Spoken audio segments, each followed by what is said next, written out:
चलो चलो जल्दी चलो, तो मेरा सत्संग का समय हो गया। सब लोग सामने आके बैठो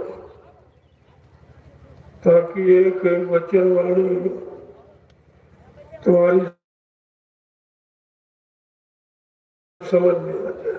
लोगों में कथा वार्ता, लोगों को शुभ करने कर्म करने के लिए। जब शुभ कर्म करते थे उनका मन शुद्ध होगा, तन शुद्ध होगा, इंद्रियां शुद्ध होगी, खान शुद्ध होगा, संग स्वभाव शुद्ध और कर्म शुद्ध होगा। शुभ कर्मों का यही फायदा। और जब तन मन तुम्हारा शुद्ध होगा तुम महात्माओं को पहचाने, संत महात्माओं के पहचान के लिए वो स्वामी जी महाराज ने हम सब कलयुग के जीवों को इशारा करते हुए यही बताया है कि पुण्य पुंज बिन मिले ना संता, और संत बिना सूझे नहीं पंथा। बिना पुण्य कर्मों के संत महात्मा नहीं मिलते, और जब तक संत महापुरुष नहीं मिलेंगे जीवन का असली रहस्य मत मिलेगा। क्योंकि ये कलयुग है, यह सतयुग त्रेता द्वापर नहीं है। और उस समय की जानकारी जो ऋषि मुनि महात्माओं ने दी, उन्होंने हरियुग की पहचान बताई कि हरियुग में मानव शरीर की उम्र क्या थी, मन की ताकत कितनी थी, इंद्रियों में संयम त्याग वैराग कितना था, और उनका खान पान कैसा था, वो कैसे कर्म करते थे। ये सब की जानकारी अलग अलग, सतयुग की अलग है, त्रेता की अलग है, द्वापर की अलग, और कलयुग की सबसे। अब तुम सतयुग त्रेता द्वापर वाले कर्म करोगे उससे कोई लाभ नहीं मिलेगा, तो ये कलयुग के जीवों की साधना नहीं, उनका कर्म नहीं है। इसीलिए रात दिन तुम करते लेकिन आपको मिलता कुछ नहीं। ये श्रीमद् भागवत पुराण जो तो वेद व्यास ने लिखी थी,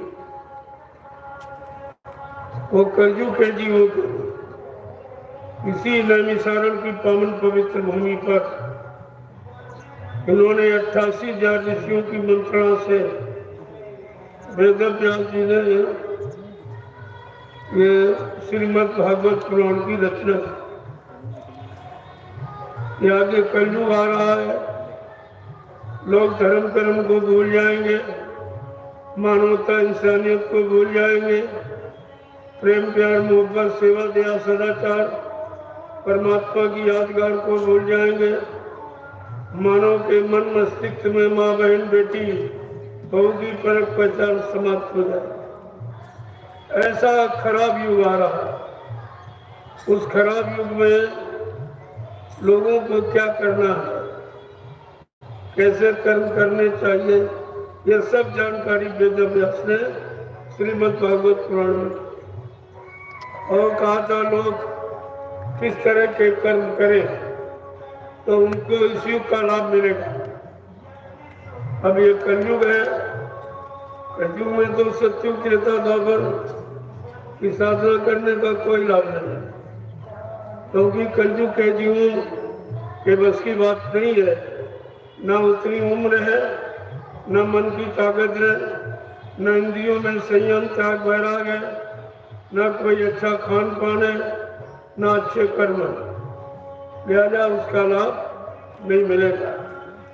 इसलिए गोस्वामी जी महाराज ने कलयुग के जीवों के लिए श्री रामचरितमानस में स्पष्ट कहा कि कलयुग जीव के जीव क्या करें तो उनको कलयुग का लाभ मिले। बड़े साफ शब्दों में कहा कि यही कलिका लेन साधन दूजा मन क्रम न गुरु पद पूजा। इस कलयुग में मनसा वाचा कर्मणा गुरु के वचनों का पालन, ये कलयुग का धर्म है, ये कलयुग का सच्चा कर्म है, तब उसको लाभ मिलेगा। अपनी मनमुक्ता में आकर कोई कुछ करने लगो तो उसका कोई लाभ नहीं। और भी कहा है कि कलयुग गायक नहीं दाना एक आधार नाम गुण गाना। का कलयुग में योग जब तक पूजा पाठ हवन नहीं है। क्यों नहीं है? कि कलयुग का जीव गंदा, मन गंदा, तन गंदा, इंद्रियां गंदी, खान पान गंदा, संग सोबत गंदी, कर्म गंदे। लिहाजा कलयुग का जीव कोई किसी दूसरे युग की साधना नहीं करता। अरे हट से करेगा, बगैर गुरु के आदेश में अगर नहीं करेगा तो उसका कोई परमार्थी लाभ नहीं। जब गुरु आज्ञा दे, आदेश दे, तब आप करो तो उसका लाभ करो। जैसे जनकपुरी में गुरु का आदेश तो किसी ने लिया नहीं था। राजा के आदेश से सब लोग उठे बारी बारी से, इधर उसको तोड़े और सीता से विवाह हो जाए, ये अपनी मनमुक्ता में आकर। लेकिन वो काम किसी से नहीं हुआ, वो धनुष किसी से नहीं टूटा, वो कार्य सफल नहीं किसी ने नहीं किया। लेकिन जब गुरु विश्वामित्र ने अपने चेले राम को आदेश दिया, जब गुरु के आदेश का पालन करके राम ने वो जो कार्य किया है, सफलता उनको मिली। ये प्रमाण है गुरु आदेश का। जब कोई आदेश देगा, उसके आदेश से जो काम करोगे तो तुम उससे मजदूरी ले सकते हो, फल प्राप्त कर सकते हो। अपनी इच्छा से कोई काम करने लगो, उसका परमार्थी लाभ आपको। यही कारण है कि कलयुग का जीव सतयुग त्रेता द्वापर की साधना पूजा पाठ करता है, उसको लाभ क्यों नहीं मिलता? कि उस समय उसको कोई आदेश नहीं देता। इस समय आदेश देने वाला कोई, क्योंकि तुम गुरु की पहचान नहीं कर सकते हो, संतों की पहचान तुम्हारे पास है नहीं। जब संतों के पास गए नहीं, संतों ने कोई आदेश दिया नहीं, तो कलयुग का लाभ आपको नहीं मिलेगा। बड़े साफ शब्दों में, क्योंकि संतों का आदेश तो कलयुग में यही है कि कलयुग के वन नाम आधारा और सुमेरी सुमेरी नर उतरे पारा। कलयुग में केवल नाम का, वो भी कलयुग का नाम। कलयुग का तो नाम आपको मिला नहीं और आपने तलाश की नहीं।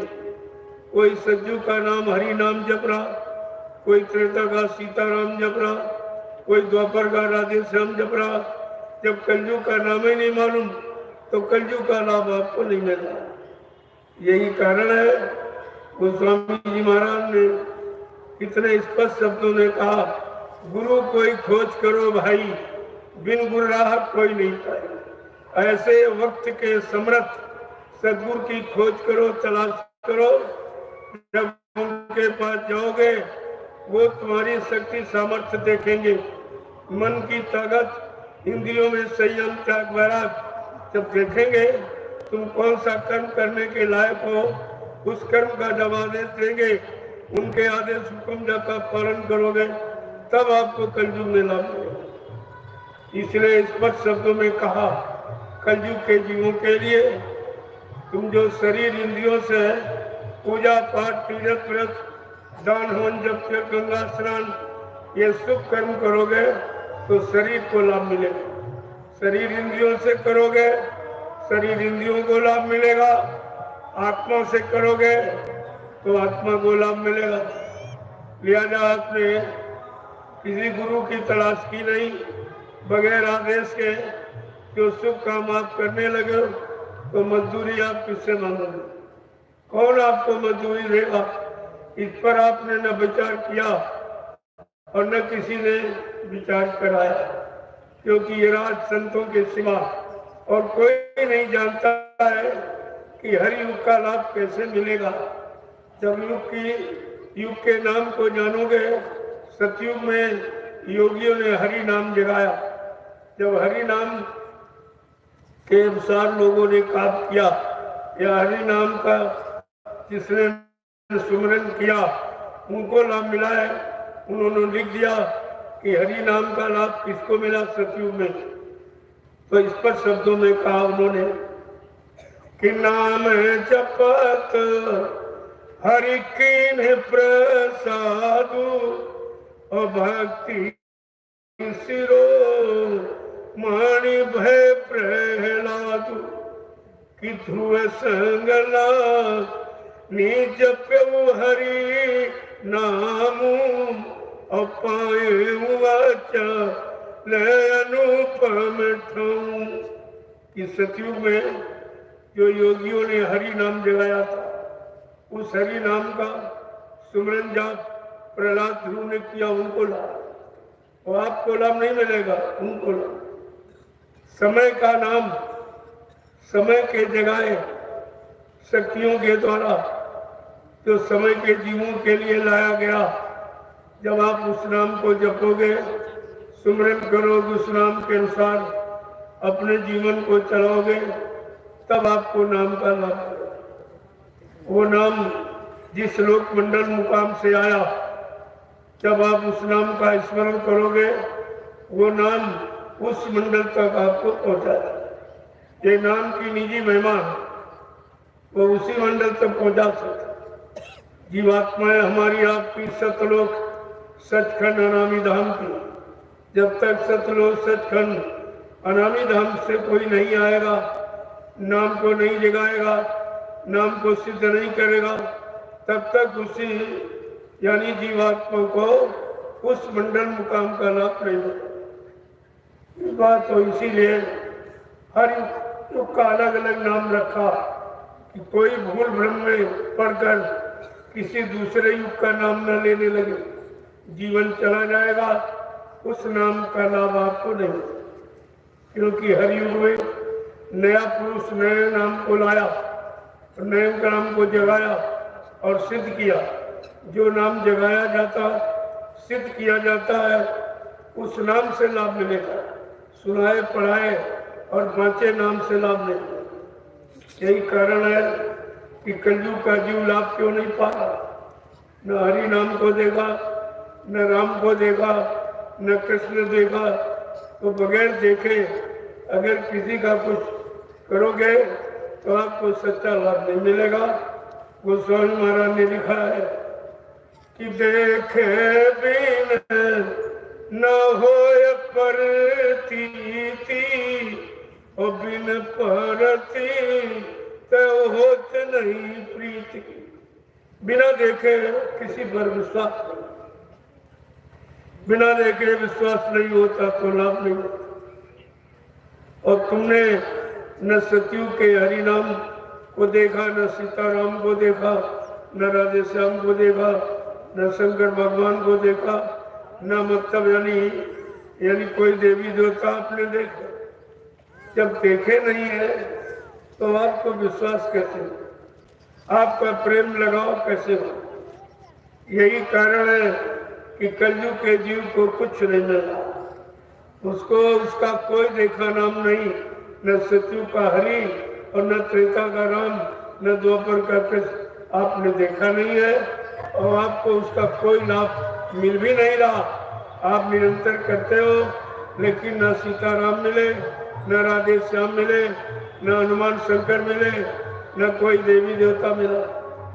ये कारण है कि आपने समय के जानकार की तलाश नहीं की, समय के गुरु की तलाश नहीं की। गुरु समय के जानकार है, जो समय के नाम जगाए गए। वो गुनाहों की जानकारी केवल धरती मंडल पर अगर है तो गुरु, इसीलिए गुरु को यहाँ सर्वोपरि माना गया। हर काम करने के पहले गुरु को याद किया।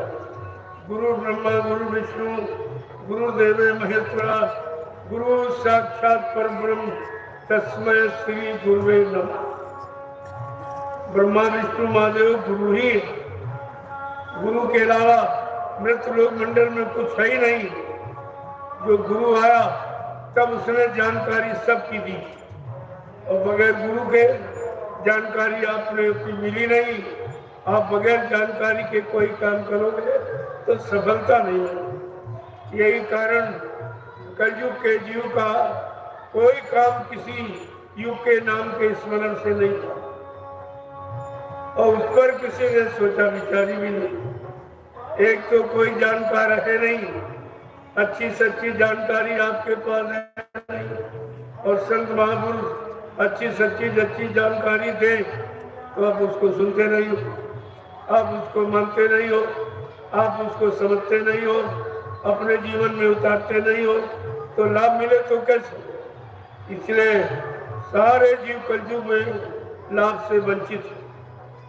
अब उनको लाभ मिलेगा क्योंकि कलयुग में संत पधारे।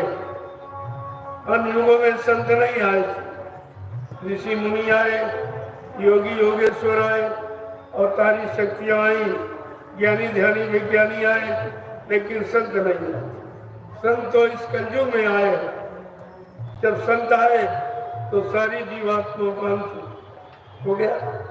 उन्होंने अंत बताया कि जीवात्मा का देश कौन है, और काल माया के देश में कैसे आ गई और किसने फंसा लिया, अब कौन निकालेगा, कौन ले जाएगा, कौन पहुंचाएगा, कौन मिलाएगा। ये सब जानकारी जब कलयुग के जीव को मिलेगी तब उसको लाभ मिलेगा। तो कलयुग में सच्ची सही जानकारी के लिए संत महापुरुषों ने सत्संग जारी किया। कलयुग में सत्संग, अन्य युगों में कथा वार्ता। अब कलयुग में किसी युग की कथा सुनाओगे या सुनोगे उसका कोई लाभ नहीं मिलेगा, क्योंकि वो समय की चीज नहीं, वो तुम्हारे लिए नहीं है। वो सतयुग के जीवों के लिए अलग, त्रेता के जीवों के लिए अलग, और द्वापर के जीवों के लिए अलग, और कलयुग के जीवों के लिए सबसे अलग रखी, क्योंकि कलयुग के जीव की उम्र बहुत कम है। सतयुग में मानव शरीर की उम्र 1 लाख वर्ष, मन की ताकत हाथी के बराबर, इंद्रियों में पूर्ण संयम त्याग वैराग, उनका खान पान शुद्ध था, उनके कर्म शुद्ध थे, तो उस समय की साधना अलग रखी। युग के अनुसार, मानव के शरीर की उम्र के अनुसार, मानव के मन की ताकत के अनुसार, इंद्रियों में संयम त्याग वैराग के अनुसार, अच्छी संग सोबत अच्छे कर्मों के अनुसार उसका विधान अलग रखा। एक नहीं है कि धीरे धीरे जब सब जीव भोगों में फंसते चले गए, शरीर की उम्र कम हो गई, मन की ताकत भी कम हो गई, इंद्रियों का संयम त्याग वैराग भी कम हो गया, और मतलब तब उसका आधार अलग है, वो नाम अलग था, उस नाम का काम भी बताया। जैसे जैसे युग बदलता गया और सब भोगों में फंसते गए, उम्र कम होती चली गई शरीर की, मन की ताकत भी कम होती चली गई, संयम त्याग वैराग भी कम होता चला गया, खान पान भी खराब होता चला गया, और कर्म भी खराब होते चले गए, तो शरीर की उम्र कम।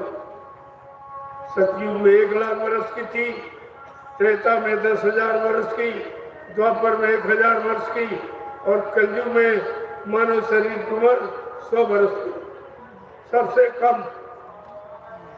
अब जब कम उम्र है, कम ताकत है, खान पान गंदा है, तो फिर उन अच्छे युगों की साधना करने से आपको कोई लाभ नहीं, वो लाभ तुम्हारे बस का नहीं है, करने से लाभ नहीं है। जब मनसा वाचा कर्मणा शुद्ध पाक साफ निर्मल पवित्र रहोगे तब आपको लाभ मिलेगा।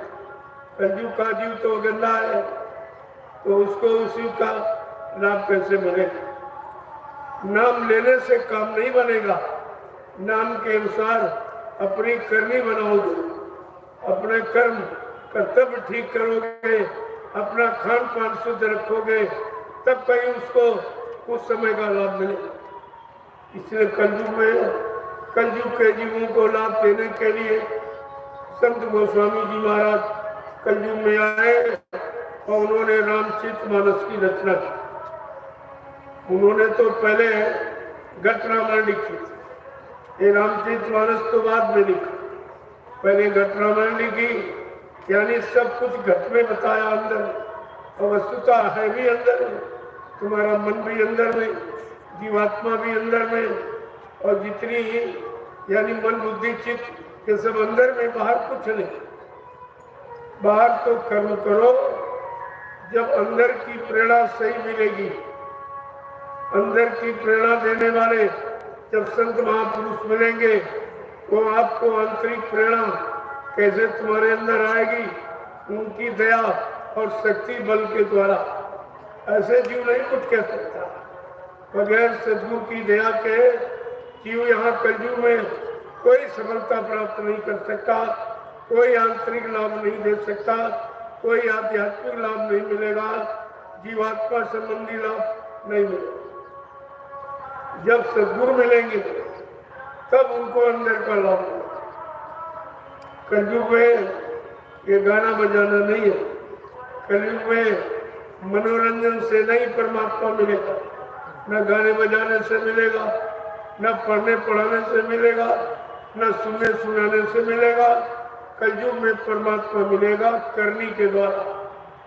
कलयुग में कौन सी करनी करोगे?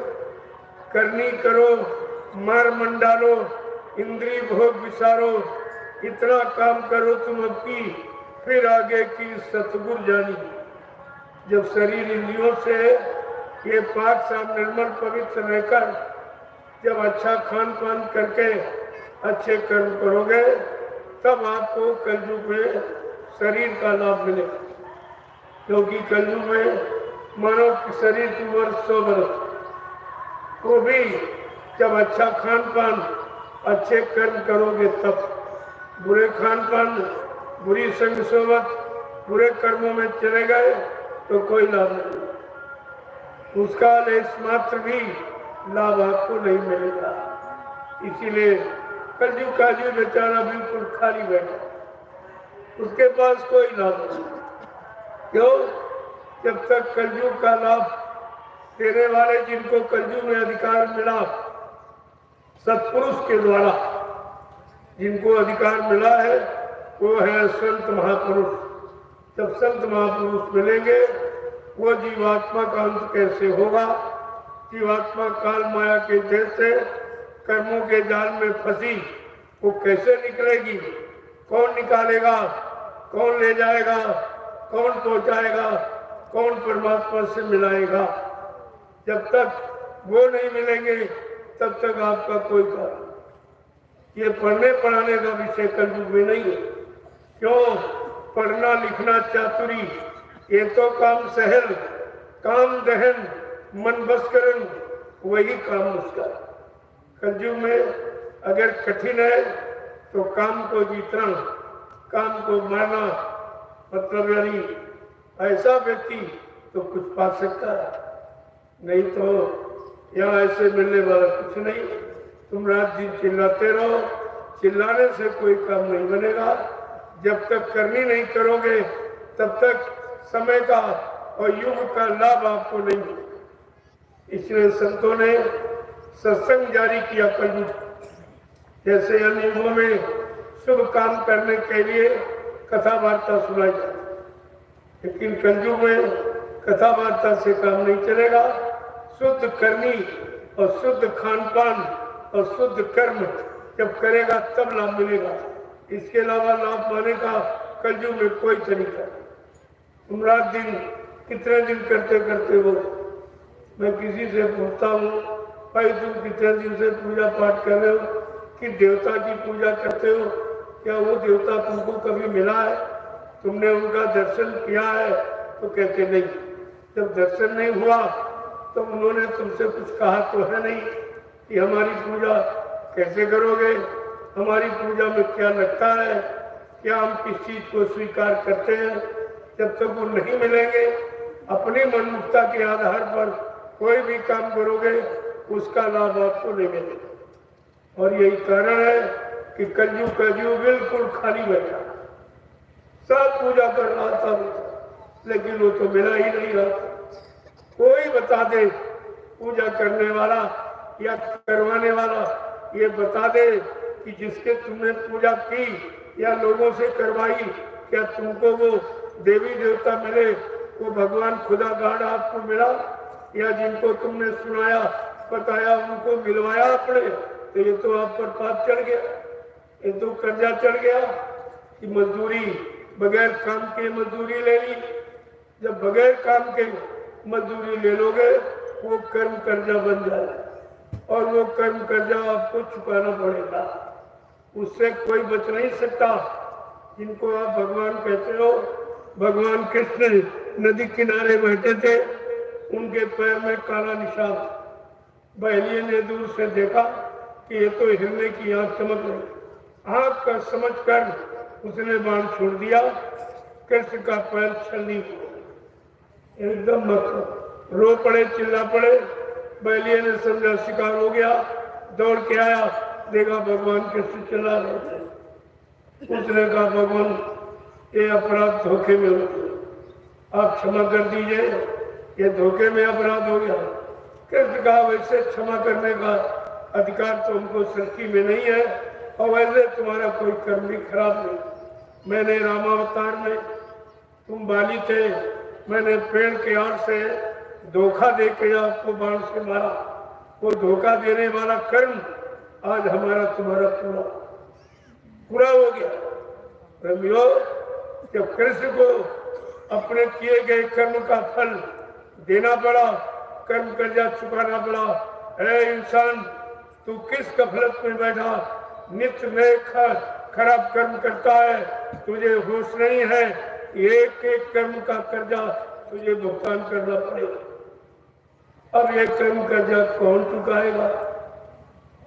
क्या किसी के पास युक्ति है कि वो अपने कर्म कर्जे का निपटारा कर ले? तब तुम्हारा कर देगा। जब अपने का ही नहीं कर पाए तो तुम्हारा कहां से कर देगी? यही तुमको विचार करना चाहिए। ये कागज पढ़ने से ये कर्म कर्जा नहीं उतरता, कागज पढ़ने से परमात्मा नहीं मिलता है, और ये कागज परमात्मा मिला भी नहीं। किताबें परमात्मा से नहीं मिलाएंगी। परमात्मा से मिलाने वाला समय का कोई संत महात्मा मिले, उनके पास जाओ, उनके चरणों में खिदमत करो, विनती करो, प्रार्थना करो, अपने गुनाहों की माफी मांगो। जब उनकी दया हो जाए, तुम्हारे गुनाह माफ हो जाए, जब तुम्हारी जीवात्मा को पाक साफ निर्मल पवित्र कर देंगे, तब वो नाम का आधार देंगे, क्योंकि जीवात्मा का आधार नाम है। इसी को अन्य युगों में मंत्र, गुरु मंत्र, दीक्षा ये कहते थे, लेकिन आज कलयुग में सीधा है नामदान। नाम का दान देंगे, दान लेंगे नहीं देंगे। कलयुग में दान लेने का विधान नहीं है, दान देने का विधान। अगर देते हो तो आपका शुभ कर्म बढ़ रहा है, और जो लेता है उसका पाप कर्म बढ़ रहा है। तो ये भी नहीं, लेने वालों ने यही नहीं सोचा कि हम ले रहे हैं, इसका उद्धार कैसे करेंगे। इनका ले लोगे, देना पड़ेगा, खा लोगे, खिलाना पड़ेगा। अगर नहीं दिया, नहीं खिलाया पिलाया, कर्मों की अदायगी नहीं की, तो पता नहीं कितने जन्म अभी आपको लेने पड़ेंगे। बैल, घोड़ा, खच्चर, गधा बन के ये कर्म कर्जा चुकाना पड़ेगा। इसलिए कलयुग में संत महापुरुषों ने जीवों के लिए जो आधार रखा है, वो केवल ये देने को अन्नदान, लेने को सत्यनाम, तरने को दीनता, डूबने को अभिमान, ये 4 सूत्री कार्यक्रम कलयुग में। इसके अलावा कलयुग में जो भी करोगे उसका प्रत्यक्ष कोई लाभ नहीं, और आपको मिल भी नहीं रहा, और फिर भी आप कर रहे।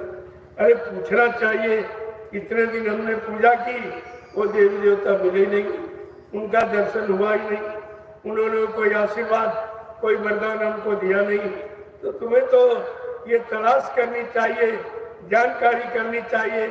जैसे कोई रास्ता भूल जाते हो तो कितने लोगों से पूछते हो, लेकिन ये जो भूल भटक का आपने पूजा की किसी संत महापुरुष से पूछा, उनके करीब आप गए और उनसे आपने आरजू मिन्नत विनय प्रार्थना करके कभी पूछा है कि कलयुग में हम सब जीवों को क्या करना चाहिए ताकि हमको लाभ मिले, समय का लाभ मिले, समय का हमारा सबका काम हो जाए, समय से हमारी जीवात्मा जगह परमात्मा से मिल जाए। ये तो आपने किसी से पूछा नहीं और न तुम्हें मालूम है और न तुम जानकारी करने की इच्छा करते हो। और जानकारी देने वाले वो सब पिछले युगों की जानकारी दे रहे हैं, पिछले युगों का पाठ पढ़ा रहे हैं, जिससे तुम्हें पढ़ने से तुम्हारा कोई काम नहीं होगा, क्योंकि वो पाठ वो शिक्षा उस युग के जीवों के लिए थी, वो कलयुग के जीवों के लिए नहीं है। तुम्हारे लिए तो सत्संग करो, सेवा करो और भजन करो। कलयुग के जीव के लिए ये 3 सूत्री कार्यक्रम निश्चित है कि जब सत्संग सुनोगे तो सत्य की जानकारी हो कि सत्य क्या है, असत्य क्या है, झूठ क्या है, छल कपट क्या है, आपको तब उसकी जानकारी होगी। और बिना जानकार के जानकारी मिलती नहीं, और बगैर जानकारी के आपको प्रत्यक्ष लाभ मिलता नहीं। लेकिन आपने कभी अपने मन से ऐसा सोचा? 750 वर्षों से संत महापुरुष आए, तब से लगातार ये सच्चाई की जानकारी पूरे हिंदुस्तान में दे चल चल चल दरवाजे दरवाजे आवाज लगा के बताते हैं, अरे भाई ये कलयुग है, कलयुग में कलयुग की साधना करो तो लाभ मिलेगा, कलयुग में कलयुग के भगवान की खोज करो, जानकारी करो, तब उस नाम से तुम्हारा काम होगा। लेकिन तुम उनकी बात सुनते ही नहीं। एक तो आप जानते नहीं हो सही सच्ची अच्छी बात, और संत महापुरुष अगर बताएं तो आप मानते नहीं, तो फिर काम कैसे हो? इसलिए संतों के वचन एक बड़ी गंभीरता से विचार करके सुनो। वो क्या कहते हैं? वो लेते नहीं देते हैं, वो लेने नहीं आए देने आए, क्योंकि वो भिखारी नहीं। भिखारी लेता है और दाता देता, देने वाला दाता, लेने वाला भिखारी। तो जब लेने वाले भिखारी हैं, अगर भिखारी से क्या आपका काम हो जाएगा, अगर उनके पास होता तो तुमसे क्यों मांगते? ये तो साफ जाहिर है, जो तुमसे मांग रहा, सेवा मांग रहा, धोती रोटी लंगोटी मांग रहा, रोटी मांग रहा, जो तुमसे सब कुछ मांग रहा, इसका मतलब उसके पास कुछ नहीं। वो भिखारी है। भिखारी से किसी वस्तु की उम्मीद कभी मत करना। यही तो तुम्हारी अज्ञानता है, तुम्हारा भूल भ्रम है, जिसको संत महापुरुष दूर करने आए कि भूल भ्रम को दूर कर लो, सच्चाई को ले लो, ताकि तुम्हारे मनोजीवन में सच्चाई आ जाए, तुम सच्चे अच्छे चरित्रमान बन जाओ, अच्छे खान पान करके तुम शाकाहारी सदाचारी ब्रह्मचारी बन जाओ, तो परमार्थी लाभ पाने के अधिकारी बन जाओ। इसके पहले कुछ मिलने वाला नहीं। जो भी यहाँ काम करने आए, जरा उनका इतिहास पढ़िए, क्या तुम्हारा काम उनसे मिलता जुलता है? तुमको सुनाने का अधिकार किसने दे दिया? ये मनमुक्ता से सुनाया था। वो तो जब तक्षक काटा राजा परीक्षित, कहा भाई तक्षक काटा बचेगा। अब परीक्षित को चिंता हो गई, मैं मर जाऊंगा, मेरा राजपाट छूट जाएगा, मेरा एक खजाना था। तो उनको ये चिंता हो गई। अब राजा ज्ञानी था, उस ज्ञानी को कैसे कोई समझाए, सच्चे ज्ञान का अनुभव अभ्यास कैसे कौन कराए? तब वो सुखदेव मुनि जी को बुलाया। वो वीतरागी महात्मा थे, लोगों की धारी, ब्रह्मचारी, शाकाहारी, सदाचारी, ब्रह्मचारी थे उनको बुलाया गया कि इनका असर प्रभाव राजा परीक्षित पर पड़ेगा, इनका ध्यान उधर से हट जाए तो कुछ दिन मतलब यानी शकुन से रह सके। अब कोई सुखदेव मुनि तो है नहीं सुनाने वाला और सुनने वाला राजा परीक्षित नहीं है, तो बताओ काम कैसे होगा? ये जो कथाएं आप सुनाते हो ये आप समाज पर एक कोड़ डाल रहे हो, एक बोझ डाल रहे हो। न तुम सुखदेव मुनि हो, न तुम्हारे में त्याग तपस्या वैराग है, न तुम शाकाहारी सदाचारी ब्रह्मचारी हो, न तुम परमार्थी हो, तुम वो स्वार्थी। तुम्हारे बस का ये काम नहीं है। ये जीवों का भार तुम अपने ऊपर क्यों लाद रहे हो? अनंत जन्मों के लिए आना जाना अपना तैयार कर रहे हो, तो आने जाने से छुटकारा लेने लेके आए हो कि आने जाने का बोझा अपने पर लादने के लिए? जरा सोचो समझो विचारो, ये काम सुखदेव मुनि का था। अब राजा परीक्षित किसी को तक्षक काटा नहीं है तो तुम सुना किसको है? ये दवा राजा परीक्षित के लिए थी, यानी तक्षक काटा, उसका विधान समाधान क्या था? कहा कोई ऋषि मुनि महात्मा आ जाए, इनके ध्यान को जो इनके अंदर बैठ गया कि मैं मर जाऊंगा, तक्षक काटा बच्चा नहीं है, मेरा राजपाट छूट जाएगा, ये सब छूट जाएगा, ये चिंता उनको व्याप्त गई। इस चिंता का निवारण कराने के लिए सुखदेव मुनि को बुलाया गया, जो यानी मतलब वीतरागी महात्मा थे। ये वीतरागी महात्माओं का काम है और तुम राग लिए घूम रहे हो। अरे राग तो दुख का कारण स्वतः है। तुम राग को अपनाओगे, उसी दुख में तुम भी चले जाओगे, सुनने वाले उसी राग में फंस जाएंगे और अनुराग और प्रेम छूट जाएगा। उनको यह सब जानकारी रखनी चाहिए थी। न कोई राजा परीक्षित है, न किसी के तक्षक काटा है, न कोई सुखदेव मुनि है, तो ये अनाधुंध दरबार ये कब तक आप चलाएंगे? जब तुमको किसी चीज की जानकारी नहीं है, कोई अनुभव आपने किया नहीं, ये पढ़ना लिखना चातुरी ये तो काम सहल, ये तो सभी कर लेंगे, लेकिन काम इससे नहीं बनेगा। इससे बनेगा काम दहन मन बस करन, यही काम मुश्किल। जब तक ये काम नहीं करोगे आपको कोई लाभ नहीं। संत महापुरुषों ने सच्चाई को समय से खोला और सबके कान तक आवाज पहुंचा दी कि तुम्हारा कलयुग में सत्य कर्म क्या है, सत्य धर्म क्या है, सच्ची नीति क्या है, सच्ची साधना, सच्ची पूजा पाठ क्या है। अब ये शारीरिक इंद्रियों की पूजा पाठ ये कलयुग में नहीं है। बड़े साफ शब्दों में कहा है, जब तुम शरीर इंद्रियों से पूजा पाठ तीर्थ व्रत दान हवन जप यज्ञ गंगा स्नान करोगे तो क्या मिलेगा? मान मिलेगा, सामान मिलेगा, सम्मान मिलेगा। अगर आत्मा से भजन करोगे तो भगवान मिलेगा। ये भगवान पाने वाली पूजा और वो सम्मान सामान पाने वाली पूजा। अब तुम कौन सी चाहते हो? भगवान पाने वाली पूजा पाठ करना चाहते हो कि सामान मिलने वाला? अरे चाहे दोनों कर लो, चाहे एक कर लो। संत महात्मा किसी की आलोचना नहीं करते, बल्कि दोनों रास्तों की जानकारी देते कि शरीर इंद्रियों से पूजा पाठ करोगे उसका लाभ शरीर इंद्रियों को मिलेगा, और आत्मा से करो तो आत्मा को लाभ मिलेगा। मन शरीर इंद्रियों से पूजा पाठ किया जाता और आत्मा से भजन किया जाता। भजन प्रभु के पास जाने की युक्ति है, प्रभु को परमात्मा को पाने की युक्ति है, और शरीर इंद्रियों से पूजा पाठ करना ये सामान पाने की युक्ति। रात पाठ धन दौलत मान सम्मान आपको मिल जाएगा, पति पत्नी बाल बच्चे मिल जाएंगे, लेकिन भगवान नहीं मिले।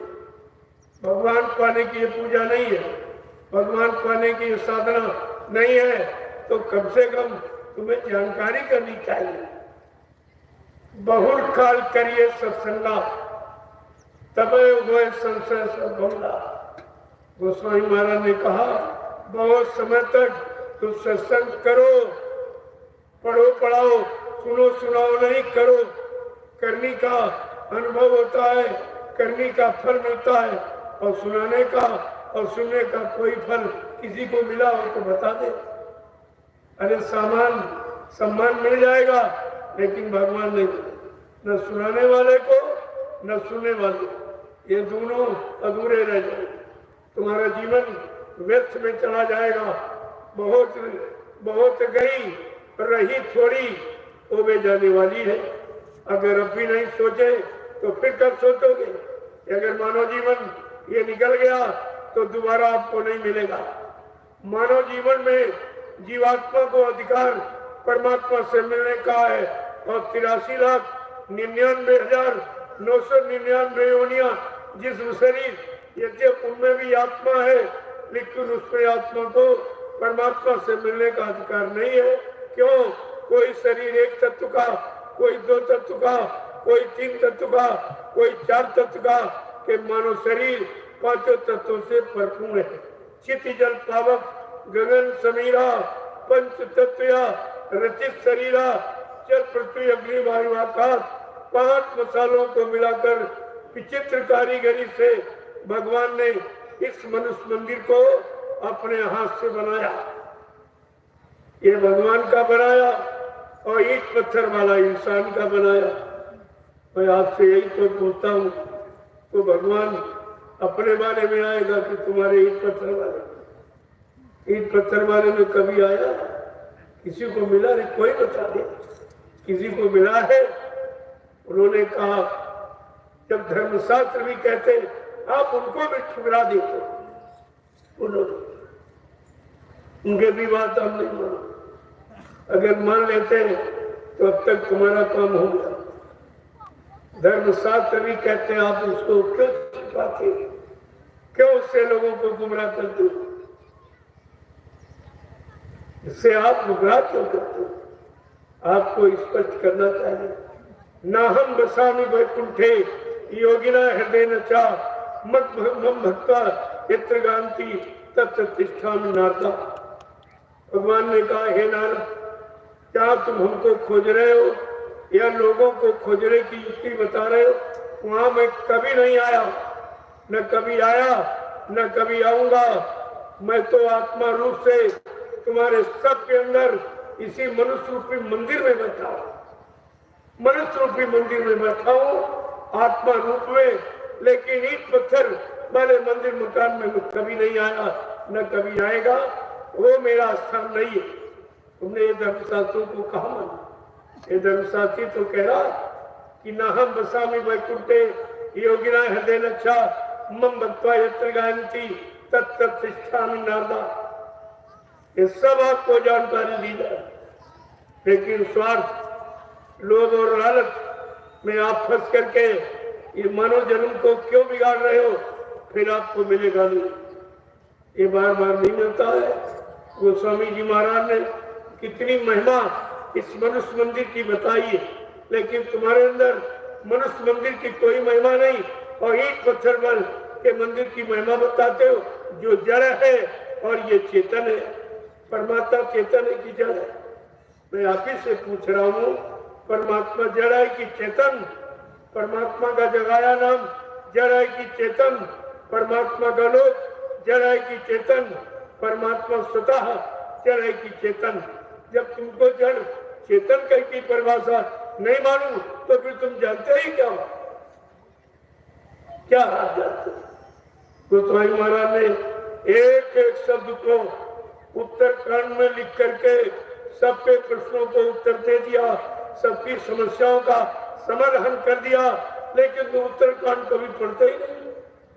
अगर उसको पढ़ो सारी शंकाओं का समाधान हो जाए।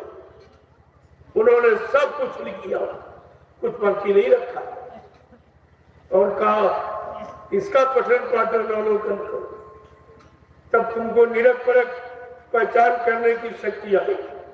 जब निरख परख पहचान कर लोगे और सत्य को पकड़ लोगे, सत्य के संग के द्वारा जब सत्य का संग करोगे, इसी को सत्संग। सत्संग कोई गाना बजाना नहीं, सत्संग कोई मनोरंजन नहीं, सत्संग कोई कथा वार्ता नहीं। सत्य का संग जिस दिन हो जाएगा, ये झूठ छूट जाएगा, छल कपट टूट जाएगा, पाखंड टूट जाएगा, ये बनावट, ये मतलब यानी सारा झूठ ये समाप्त हो जाएगा और सत्य आपके पास आ। जैसे सत्य आ जाएगा, सारा मूल ब्रह्म आपका समाप्त हो जाएगा। तब ये मानव जीवन के बनने की शुरुआत हो। संत महापुरुषों ने कहा, गिरी बदरिया पाप की परस रहे अंगार, और संत न आते जगत में तो जर मरता संसार। अगर कलयुग में संत महापुरुष न आए होते तो जीवात्मा को कभी काल माया के देश से निकलने का छुटकारा ही नहीं मिलता। ये सब इसी नरकों में पड़ी रहती। ये 4,84 लाख नरकों की योनि है, जिसमें से केवल मानव शरीर को अधिकार है, और वो भी तुम्हारा गंदे खान पान में जा रहा, गंदी संसोबत में जा रहा, गंदे कर्म करने में जा रहा, वो भी तुम खराब कर रहे हो। तो आपको लाभ कैसे मिले? ये तुमको खराब करने के लिए मिला।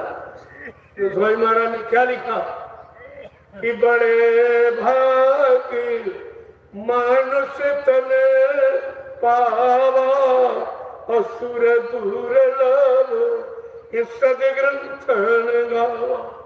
जितने सच्चाई के ग्रंथ हैं वो सब ये प्रमाणित करते हैं कि करोड़ों जन्मों की तपस्या, करोड़ों जन्मों के पुण्य, करोड़ों जन्मों की सेवाएं जब जीव के एकत्र हुई, उनका उदय होने का वक्त आया, तब परमपिता परमात्मा ने आपको ये मनुष्य मंदिर भेंट किया। किसके लिए? परमात्मा को पाने के लिए। कितने ऐसे लोग हैं दुनिया में जो परमात्मा की प्राप्ति में शरीर को लगाए, वो बेचारे जानते नहीं कि परमात्मा की प्राप्ति किससे होगी। उनको ये पता ही नहीं। और बेचारे इस संसार की वस्तुएं उनको भेंट करते रहते हैं, जबकि ये सब उन्हीं का दिया हुआ, उन्हीं का दिया हुआ, उन्हीं को भेंट करते हो। इसमें तुम क्या देते हो? तुम्हारी कौन सी कमाई है?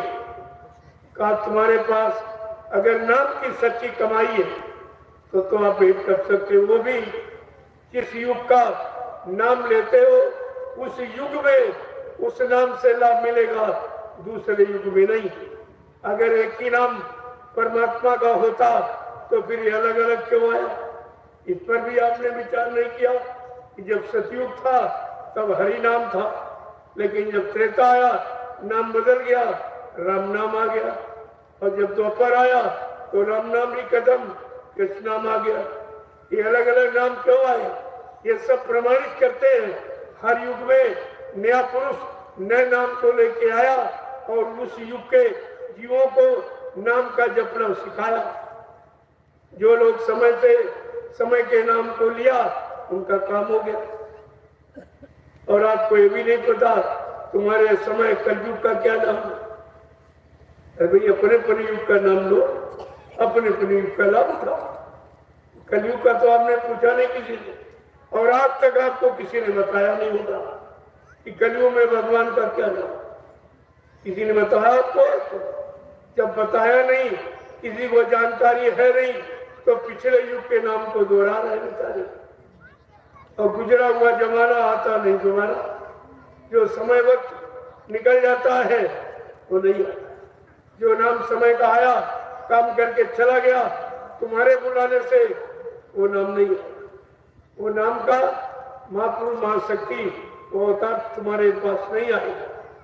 वो तो समय से आए, और समय से जिन लोगों ने उनकी बात मानी, उनका काम होया, और जिन्होंने विरोध किया वो मारे गए। यही तो इतिहास आपका है। जब हिरण्यकशिप समय के हरि नाम को नहीं माना तो मारा गया। रावण जैसा विद्वान कोई नहीं था, लेकिन समय के जगाए ऋषि मुनियों ने जो राम नाम जगाया उसको नहीं माना, उससे विरोध किया और शंका की तो मारा गया। द्वापर में तो गुरु ने कृष्ण नाम जगाया, लोगों ने नहीं माना। भगवान कृष्ण ने स्वयं समझाया अपने मामा कंस को और अपने वंशियों को कोई नहीं मानने को तैयार हुआ तो अंततो गत्वा उनको महाभारत करके ये दंड देना पड़ा। न मानने वाले दंड के अधिकारी होते, लाभ के अधिकारी नहीं होते। और आप भी कलयुग का नाम जानते नहीं और किसी विद्वान ने आपको बताया नहीं होगा आज तक कि कलयुग का नाम। तो कलयुग को जीवों को लाभ मिले तो कैसे मिले?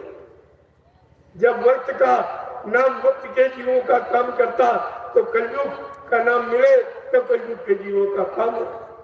लेकिन गोस्वामी जी महाराज ने इशारा करके रामचरितमानस के उत्तरकांड में कलयुग के नाम को बताया है कि कलयुग में कौन सा नाम हो, क्या काम हो। बड़े बड़े शब्द कि कलयुग बड़े शासन गुरु बीन भाव निधि तरना कोई और जो वीरान की इस शंकर सहमोई। कि ब्रह्मा विष्णु के समान कोई धनवान और बलवान कीर्तिमान यशमान क्यों न बन जाए, लेकिन बगैर सदगुरु के कलयुग में केवल कोई जीव भवसागर पार नहीं कर सकता। ये नाम बेड़ा है, नाम नौका जो भवसागर से पार करती है। कलयुग में गुरु नाम भवसागर को पार करने के लिए है। अब यह है गुरु बीच में बैठा, आगे जय पीछे देव लगा दिया, आप शंका में आ गए कि भाई जय गुरुदेव नाम कहां से आए। अरे गुरु तो बीच में बैठा है, आगे जय जय ये शिष्टाचार सम्मान सब है। जय राम जय कृष्ण जय हनुमान सबके आगे आप लगाते। देव पीछे देव लगा, देव माने देने वाला जो सब कुछ दे और तुमसे बदले में कुछ न ले, उसको कहते हैं देवता। और तुम्हारा ऐसा कोई देवता है जो आपसे लेता ना हो तुम्हें देता हो? तुम्हारे सब देवता है, सब लेने वाले।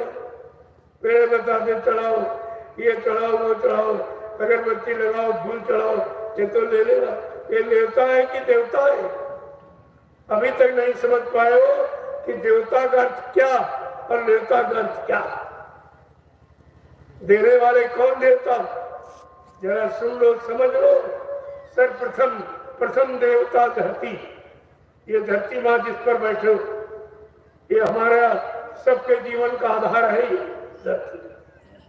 ये धरती देवता, ये तो आपसे रुपया पैसा मांगती, कोई किराया मांगती, लेकिन जो लोग धरती पर अधिकार कर देते वो पैसा मांगते, लेकिन धरती माँ कभी नहीं करती। और इस पर आप अच्छे बुरे पाप सभी कर्म इसी पर करते हो, लेकिन धरती माँ कभी बदले की भावना नहीं होती। इसको कहते हैं धरती देवता। दूसरा है सूर्य देवता।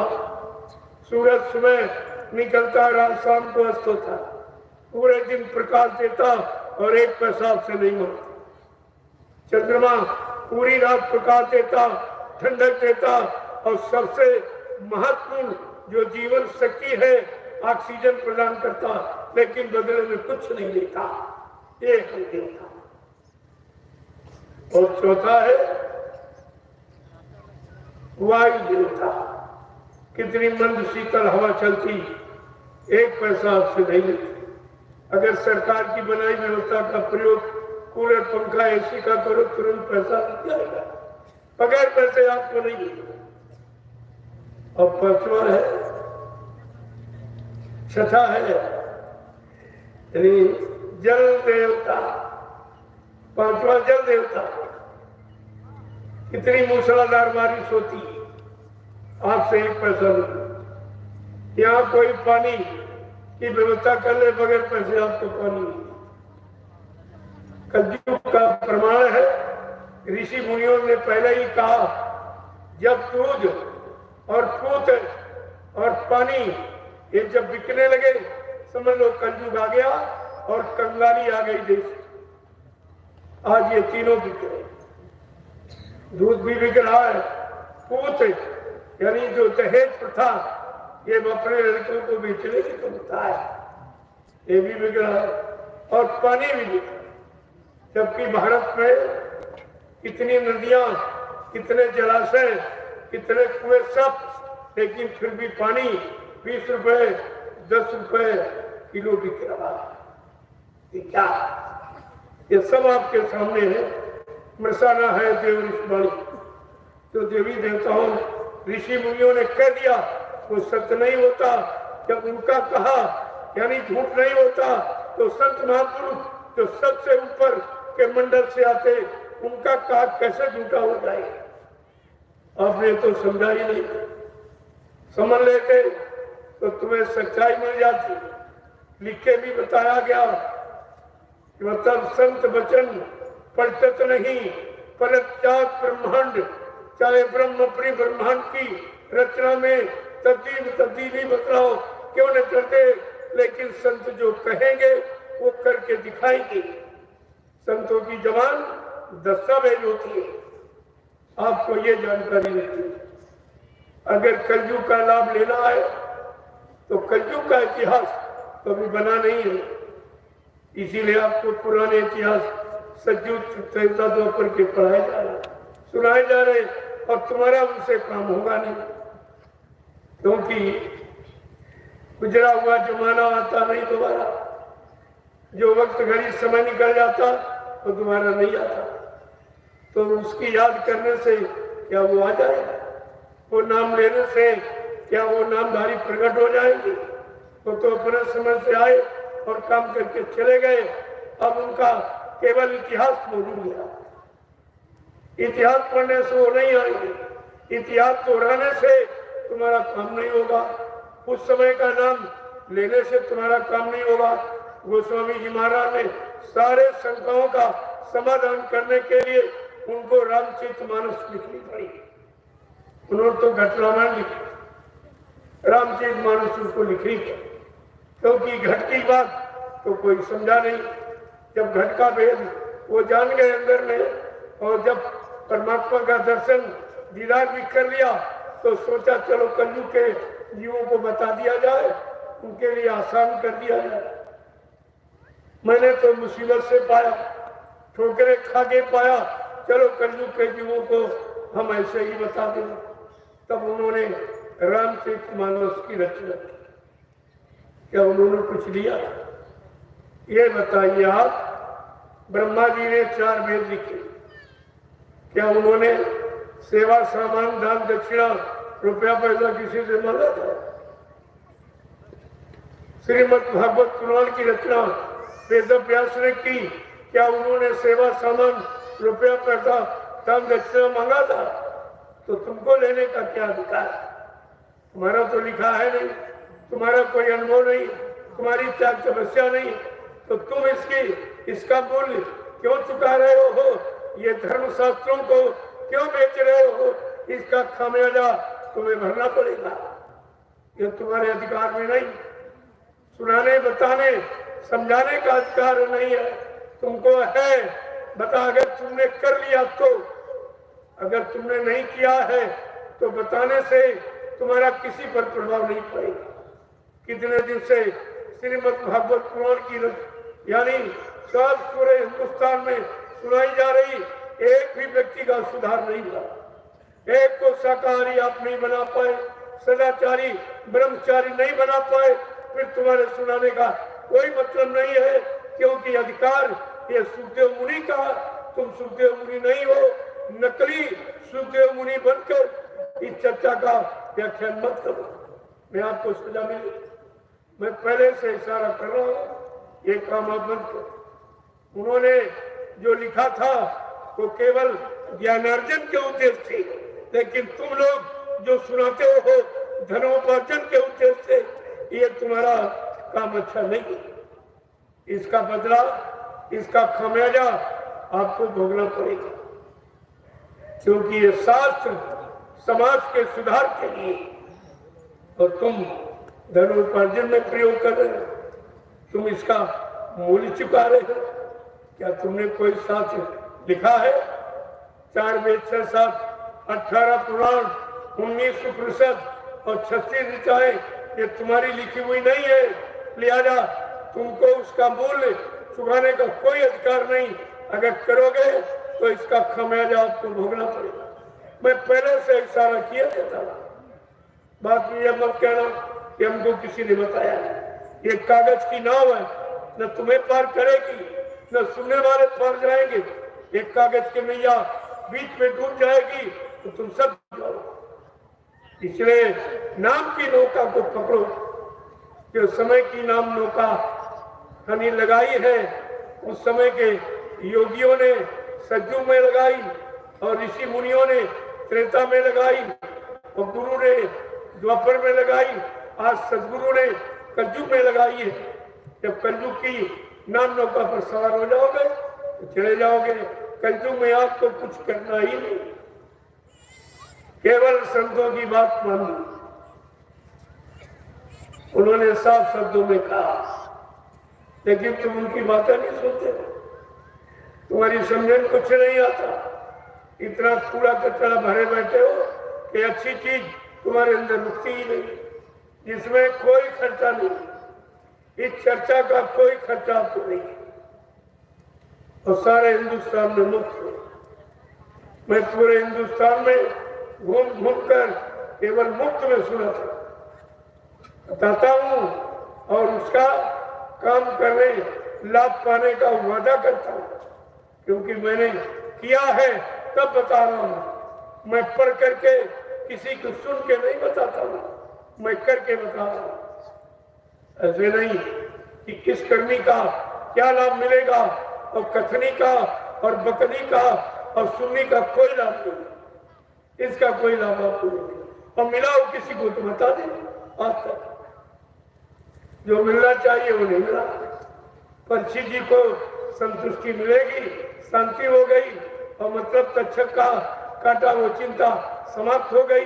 क्या ये लाभ किसी भी श्रीमद् भागवत पुराण सुनने वालों को मिला है? और सुनाने वाले सुखदेव मुनि थे, वो जंगल में चले गए। देने वाला परीक्षित राजा था, वो मर गया। तो ये लेन देन कहाँ हुआ? ये लेन देन किसने किया? अरे इस पर भी तो विचार करो। तुम ये क्या कर रहे हो? क्यों समाज को अपने आप को धोखा दे रहे हो और सच्चाई अच्छाई से वंचित रह रहे हो? तुम्हारा भी मानव जीवन ये व्यर्थ में चला जाएगा। ये बांचने में समय नष्ट कर, ये अपने बांचने में काम कुछ नहीं, कोई भी काम आपका नहीं, सारा जीवन व्यर्थ में आप खो रहे। इसलिए कुछ करो। कर्म करने का तुमको अधिकार मिला है।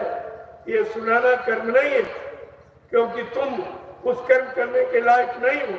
तो सुखदेव मुनि का अधिकार सुनाने का था, जो भी त्रागी महात्मा थे, और सुनने का अधिकार राजा परीक्षित को था। न कोई सुनने वाला राजा परीक्षित है, न किसी के तक्षक काटा है। ये तक्षक की दवा और तक्षक का ये समाधान था, वो तो इस समय किसी को है नहीं। समाज में किसको तक्षक काटा? और सारी समाज में ये व्याख्यान कर रहे हो कि वो अपना समय खराब कर रहे हो और लोगों का खराब कर रहे हो। न तुमको कुछ मिलेगा न सुनने वालों को कुछ मिलेगा। आप अपना समय व्यर्थ खराब कर रहे हो। इसलिए हमारी तो प्रार्थना, मैं प्रार्थना ही कर सकता हूँ। मेरी ये प्रार्थना है, गई सो गई और रही वो संभालो, न भी जाने वाली। किसी का 50, 60, 70 वर्ष निकल गए। कलयुग में समय ही कितना। अब तो विचार करो कि कितना निकल गया और कितना रह गया। और अभी आपने शुरुआत नहीं, तुमने कलयुग का कर्म नहीं शुरुआत किया और अन्य युगों का कर्म बता रहे हो और करवा रहे हो। उससे लाभ तुम नहीं दे पा रहे हो। लाभ दे देते तो ठीक, चलो भाई ठीक, आपका वो लाभ तुम्हारे हाथ में नहीं, तुम्हें देने का अधिकार नहीं है, क्योंकि हरि नाम योगियों का अधिकार उन्होंने जगाया था। ये सीताराम राम नाम ये ऋषि मुनियों का अधिकार, तुम ऋषि मुनि हो नहीं, लिहाजा इस नाम को भी बताने देने का तुम्हें कोई अधिकार नहीं है। ये सब क्या है? कृष्ण नाम ये गुरु का अधिकार है। तुम गुरु हो नहीं, सदगुरु हो नहीं, तुम भक्त हो नहीं, तुम केवल वाचक ज्ञानी हो।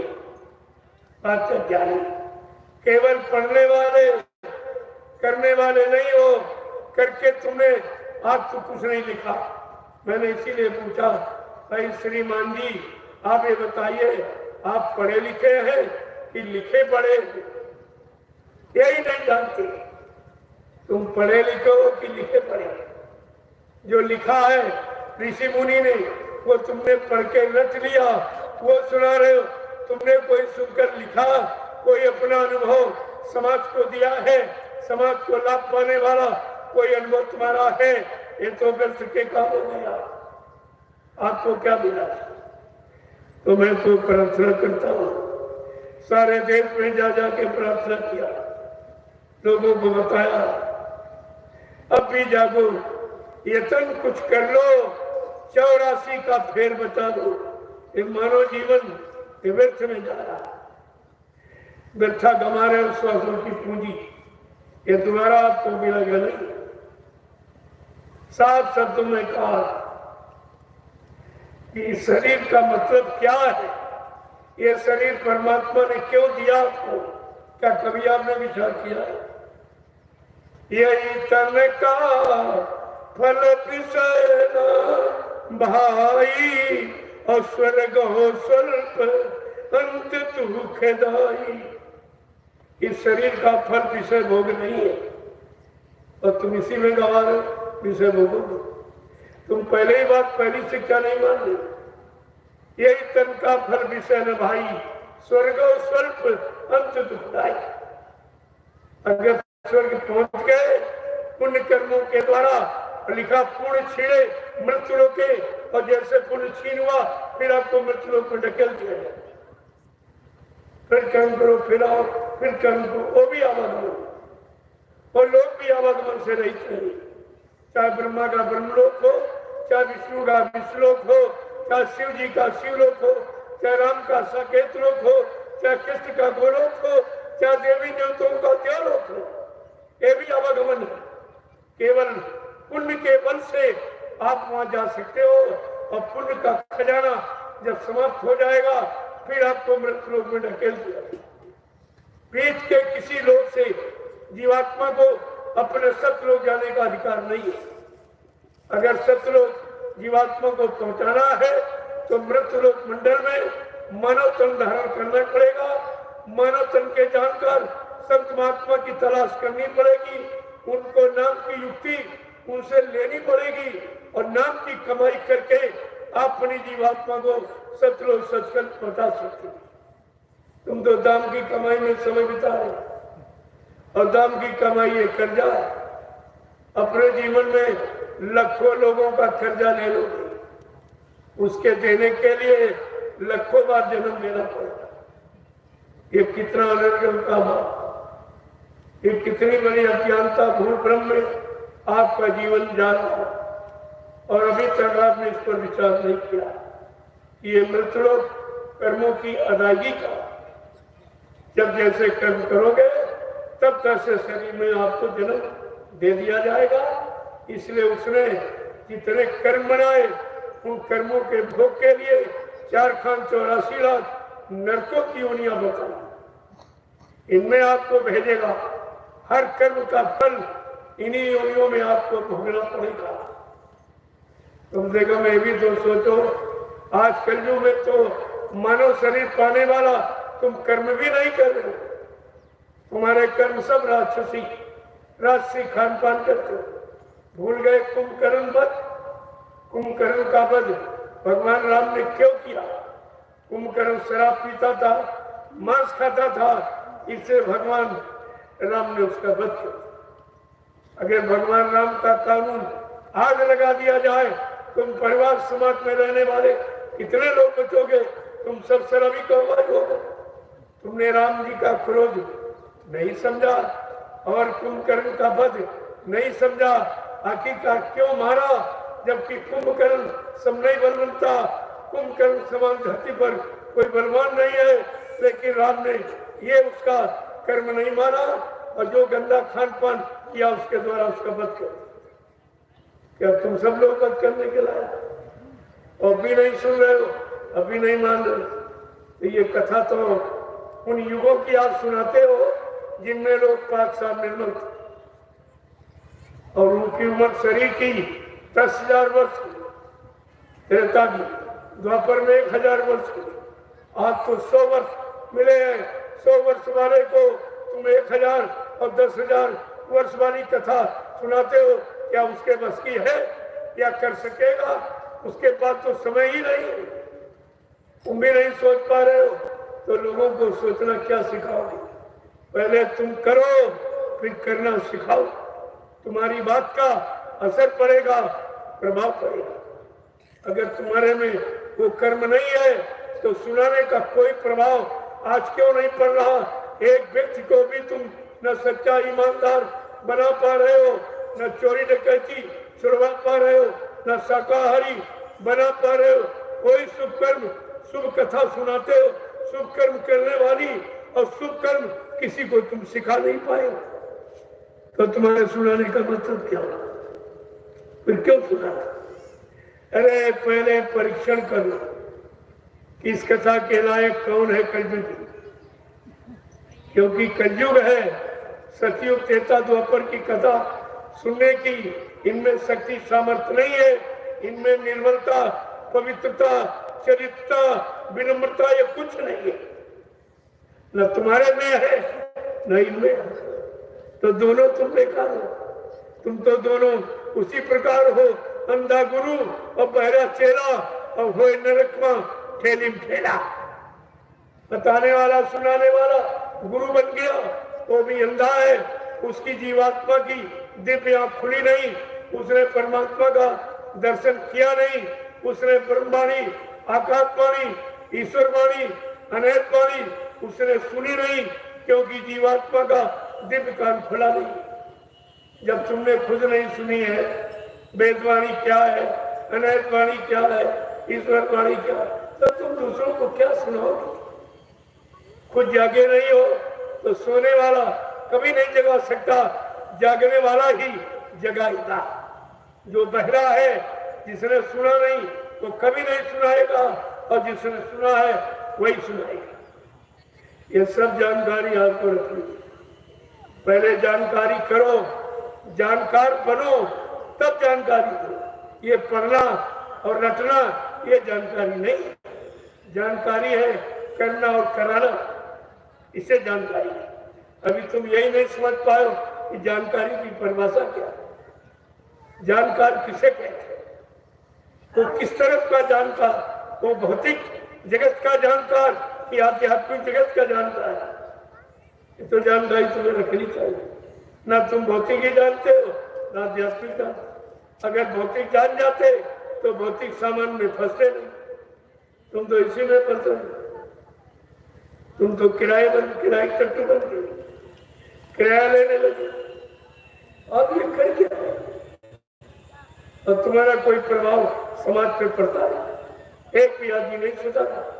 तुम अपना भी समय व्यर्थ कर यहाँ बर्बाद कर रहे हो, और सुनाने वालों का भी समय बर्बाद कर रहे हो, क्योंकि तुम दे नहीं सकते हो। तुमने कमाई की नहीं है, तुम्हारे पास अध्यात्म की और नाम की कोई कमाई नहीं, लिहाजा आप इन सुनाने वालों को क्या दोगे? कर्जा और ला दोगे, कितने जन्म लग जाएंगे इसको ढूंढने में। इसलिए हमारी प्रार्थना स्वीकार करो तो आपके लिए अच्छा हो जाएगा। नहीं तुम जानो तुम्हारा काम। मैं तो सही सच्ची अच्छी बात सुनाने के लिए आया हूँ और सुना रहा हूँ, सारे हिंदुस्तान को बता रहा हूँ कि भाई ये करो, पहले आप शाकाहारी बनो। क्यों? हमारे भारत देश का ये नियम है, जरा जैसा करो आहार वैसे बने विचार। आहार से विचारों का जन्म होता, ये कथा सुनाने से विचारों का जन्म आप नहीं दे सकते, नहीं कर सकते। तो आहार के बाद पहले इनको शाकाहारी बनाओ, सुनने के लायक बनाओ, समझने के लायक बनाओ, करने के लायक बनाओ। जब ये शाकाहारी हो जाएंगे तब सदाचारी हो जाएंगे। जब सदाचारी बन जाएंगे तो ब्रह्मचारी बन जाएंगे, तो ब्रह्म तक जाने की इनमें शक्ति हो जाएगी। ये तो आप बताते नहीं, जो बताना चाहिए, क्योंकि तुम खुद नहीं जानते। खुद शाकाहारी, सदाचारी, ब्रह्मचारी नहीं हो तो ये शिक्षा तुम दूसरों को कैसे दे सकते? तुमने खुद इसका लाभ प्राप्त नहीं किया है, दूसरों को लाभ आप कैसे दे सकते? इसलिए हमारी इस वाणी को आलोचना मत समझ, ये सच्ची सीख। अब ये है सत्य कड़वा होता, सत्य कड़वा होता किनको? स्वार्थी लोभी लालचियों को। और सत्य कड़वा, लेकिन अच्छे सच्चे ईमानदार चरित्रवान भक्तों को सत्य मीठा होता, उनको मीठा होता। वही लेते हैं, आप अगर भक्त हो तो तुमको पहले भक्ति की परिभाषा सुनी चाहिए कि भक्ति की परिभाषा क्या है। जिसने भाव विचारों की सारी सत्य किसी को अर्पण कर दी, वो उसका भक्त कहलाता। और उसके नियम कानून को मानना, अक्षरशः उसके अनुसार जीवन को निकालना, ये उसकी भक्ति होती। बिना भक्ति के कोई शक्ति नहीं और बिना शक्ति के कोई मुक्ति नहीं। अगर मुक्ति पाना चाहते हो तो पहले भक्ति, और भक्ति बिन देखे कि नहीं, बिन देखे तो कोई भक्ति नहीं। भक्ति देख के की जाए तब तो भक्ति का लाभ आपको मिलेगा। और ये अंधी भक्ति जो कर रहे हो, न वो दिखाए जिसकी भक्ति करो, वो मिला नहीं, वो दिखने को मिला नहीं, तो आप उससे क्या लाभ करो, क्या प्रार्थना करोगे? कौन सी तुम्हारी प्रार्थना वो सुनेगा जब तुमको सामने आया ही नहीं? हमारे सामने कभी नहीं आया, बुलाने पर भी नहीं आया, फिर भी विचार नहीं करते हो कि क्यों नहीं आया। या किसी को बुलाओ और 2-3 बार अगर न बोले तो आपको शंका हो जाती कि हमसे नाराज है, क्यों नहीं बोल रहा। फिर उसकी नाराजगी का पता लगाते हो। लेकिन परमात्मा खुदा, देवी देवता, आप ब्रह्मा विष्णु महादेव हनुमान शंकर कोई नहीं आपको मिले तो तुम्हें संत महात्माओं से जानकारी लेनी चाहिए कि मैं रोज प्रार्थना करता हूँ, रोज पूजा करता हूँ, रोज सामान उनके नाम का खर्च करता हूँ, लेकिन आज तक वो कभी नहीं आए। जरा हमारा इसका कारण बता दो कि हमसे नाराज क्यों? तो संत महात्मा बताएंगे नाराजगी का कारण क्या। उनके पास तुम जाते नहीं हो, उनसे तुम विरोध करते हो, उनको पहचानते नहीं हो, तो ये तुम्हारा जीवन व्यर्थ में चला जाएगा, फिर दोबारा आपको मिलेगा नहीं। तो आपको बताने आए और बताकर कुछ लेने नहीं आए, वो देने के लिए आते। वो भिखारी नहीं, वो शानसा बादशाह होते, वो लुटाते हैं, देते हैं, लेते नहीं। आपने देखा जब से तुम इस क्षेत्र में पैदा हुए हो, कोई तुम्हारे गांव में प्रसाद देने आया तुमको? तुम्हारी बीमारी, परेशानी, कष्टों को दूर करने के लिए कोई प्रसाद देने आया? कोई नेता आया जिसको चंदा नोट वोट तुम सब देते हो, महंगाई बढ़ते हो, बेरोजगारी सहते हो और मतलब टैक्स ये सब आप देते हो, लेकिन कोई तुम्हारे दुख तकलीफ में तुम्हारे गांव आया? या जिसको दान दक्षिणा धोती रोटी लंगोटी देते हो, कोई महात्मा लाल पीले कपड़े दाढ़ी बाल रखकर तुम्हारे गांव आया कि तुम परेशानी बीमारियों में हो, चलो ये दवा ले लो? अगर कोई सच्ची पूजा की होती तो पूजा का लाभ होता। कोई भक्ति चेतन की होती तो शक्ति होती, तो उस शक्ति से लोगों के कष्ट मुसीबत दूर करने के लिए कोई न कोई आधार जरूर बना देता। प्रसाद एक आधार मैंने पूरे हिंदुस्तान में बांटा, आज भी बांटा, यहाँ भी रोज बांटता हूँ। सब लोग आते हो देखो, किसी ने आज तक आपको प्रसाद दिया? किसी ने प्रसाद बनाया? अरे प्रसाद बनाना ये किसी के बस की बात है? प्रसाद बनाया जाता, प्रसाद खरीदा नहीं जाता। ये पेड़ा बर्फी, बतासे, चीनी, फल फ्रूट खरीदे जाते, प्रसाद बनाया जाता। बनाएगा कौन? जिसने अपने सदगुरु को खुश कर लिया, उनके आदेश हुक्म का पालन करके, उनके वचनों पर चलकर। जिसने अपने सदगुरु को खुश कर लिया, वो सदगुरु की दुआ दिया, किसी वस्तु में प्रवेश करके जीवों को लाभ दे सकता है। वो लाभ देने का अधिकारी तुम्हारे किसी के पास नहीं। हिंदुस्तान में कोई ऐसा नहीं जो प्रसाद आपको भक्ति बना। इस समय कोई तभी लोग कहते हैं प्रसाद खरीद के लिया, वो नहीं बना सकते, खरीद के। और प्रसाद दुकानों पर कोई नहीं बनाता, वो तो बेचता। प्रसाद बेचा नहीं जाता, प्रसाद दिया जाता, प्रसाद लुटाया जाता। मैंने पूरे हिंदुस्तान में लाखों कुंटल प्रसाद मैंने दे दिया लोगों, उसके बदले कुछ ये जगह जगह सब कुछ। हिंदुस्तान का कोई व्यक्ति किसी मत का और किसी धर्म मजहब का ये नहीं कह सकता कि हमारे साथ कोई मतभेद किया गया, क्योंकि हमारा मानव इंसानी नाता, मेरा कोई जाति का, कोई अरब कर्म का, कोई बाहर का रिश्ता, कोई शरीर का, कोई रंग रूप का, तुम्हारे रुपए पैसे धन दौलत का मेरा कोई रिश्ता नहीं है। मेरा रिश्ता है तुम्हारी जो परमात्मा, उससे मेरा रिश्ता है। कैसे जगेगी, कैसे कर्म उतरेंगे जो चढ़ गए, तो तुम्हें तो मालूम नहीं किस तरीके से उतारा जाएगा, कैसे तुमको पाक साम निर्मल पवित्र किया जाएगा, तब तुम पाने के अधिकारी बने। भगवान राम ने क्या कहा, वो तो तुम कथा सुनाते नहीं। अगर ये सुनाओ कि भगवान राम ने क्या कहा कि मुझे कौन पाता है, दान दक्षिणा देने वाला, मंदिर बनवाने वाला, गंगा नहाने वाला, तीर्थ व्रत हवन जप करने वाला, कहते नहीं। कौन पाता है कि निर्मल पान जन सो मोहि पावे, मोहे छल छिद्र कपट नहीं भावे।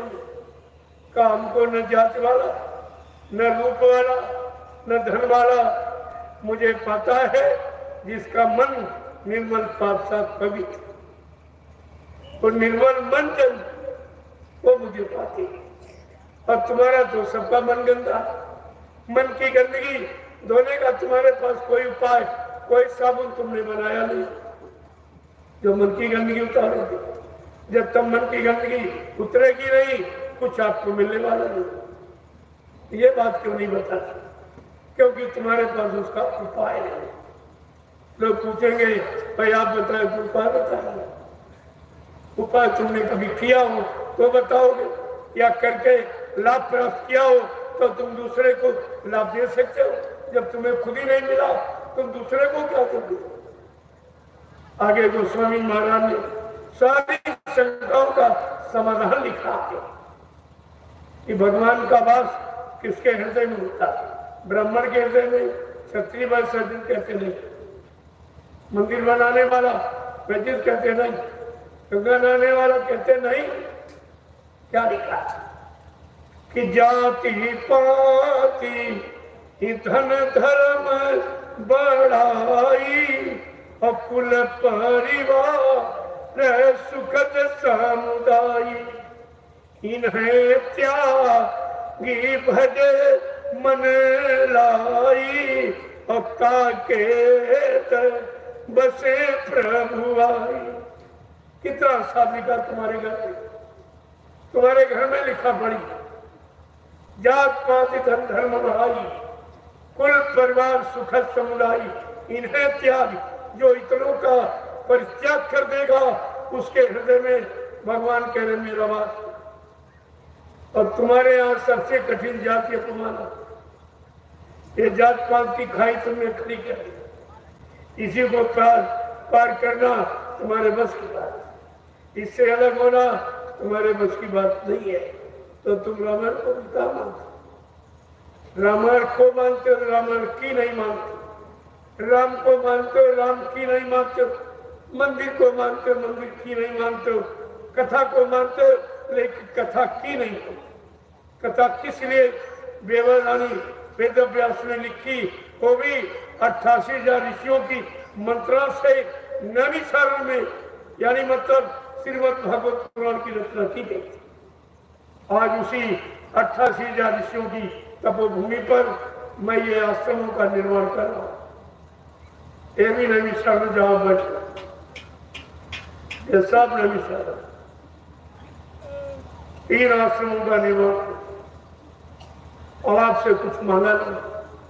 कोई बता दे किसी से दान दक्षिणा रुपया पैसा सामान मैंने मांगा, किसी से धोती रोटी लंगोटी मैंने मांगी, और इतना बड़ा काम किया।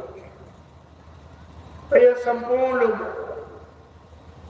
रामशाला के लोगों को अपने आप को धन्य मानना चाहिए कि तुम्हारे गांव का तुम्हारा नाम मैंने पूरे हिंदुस्तान में पहुंचा दिया और आपसे कुछ नहीं मांगा, कुछ नहीं।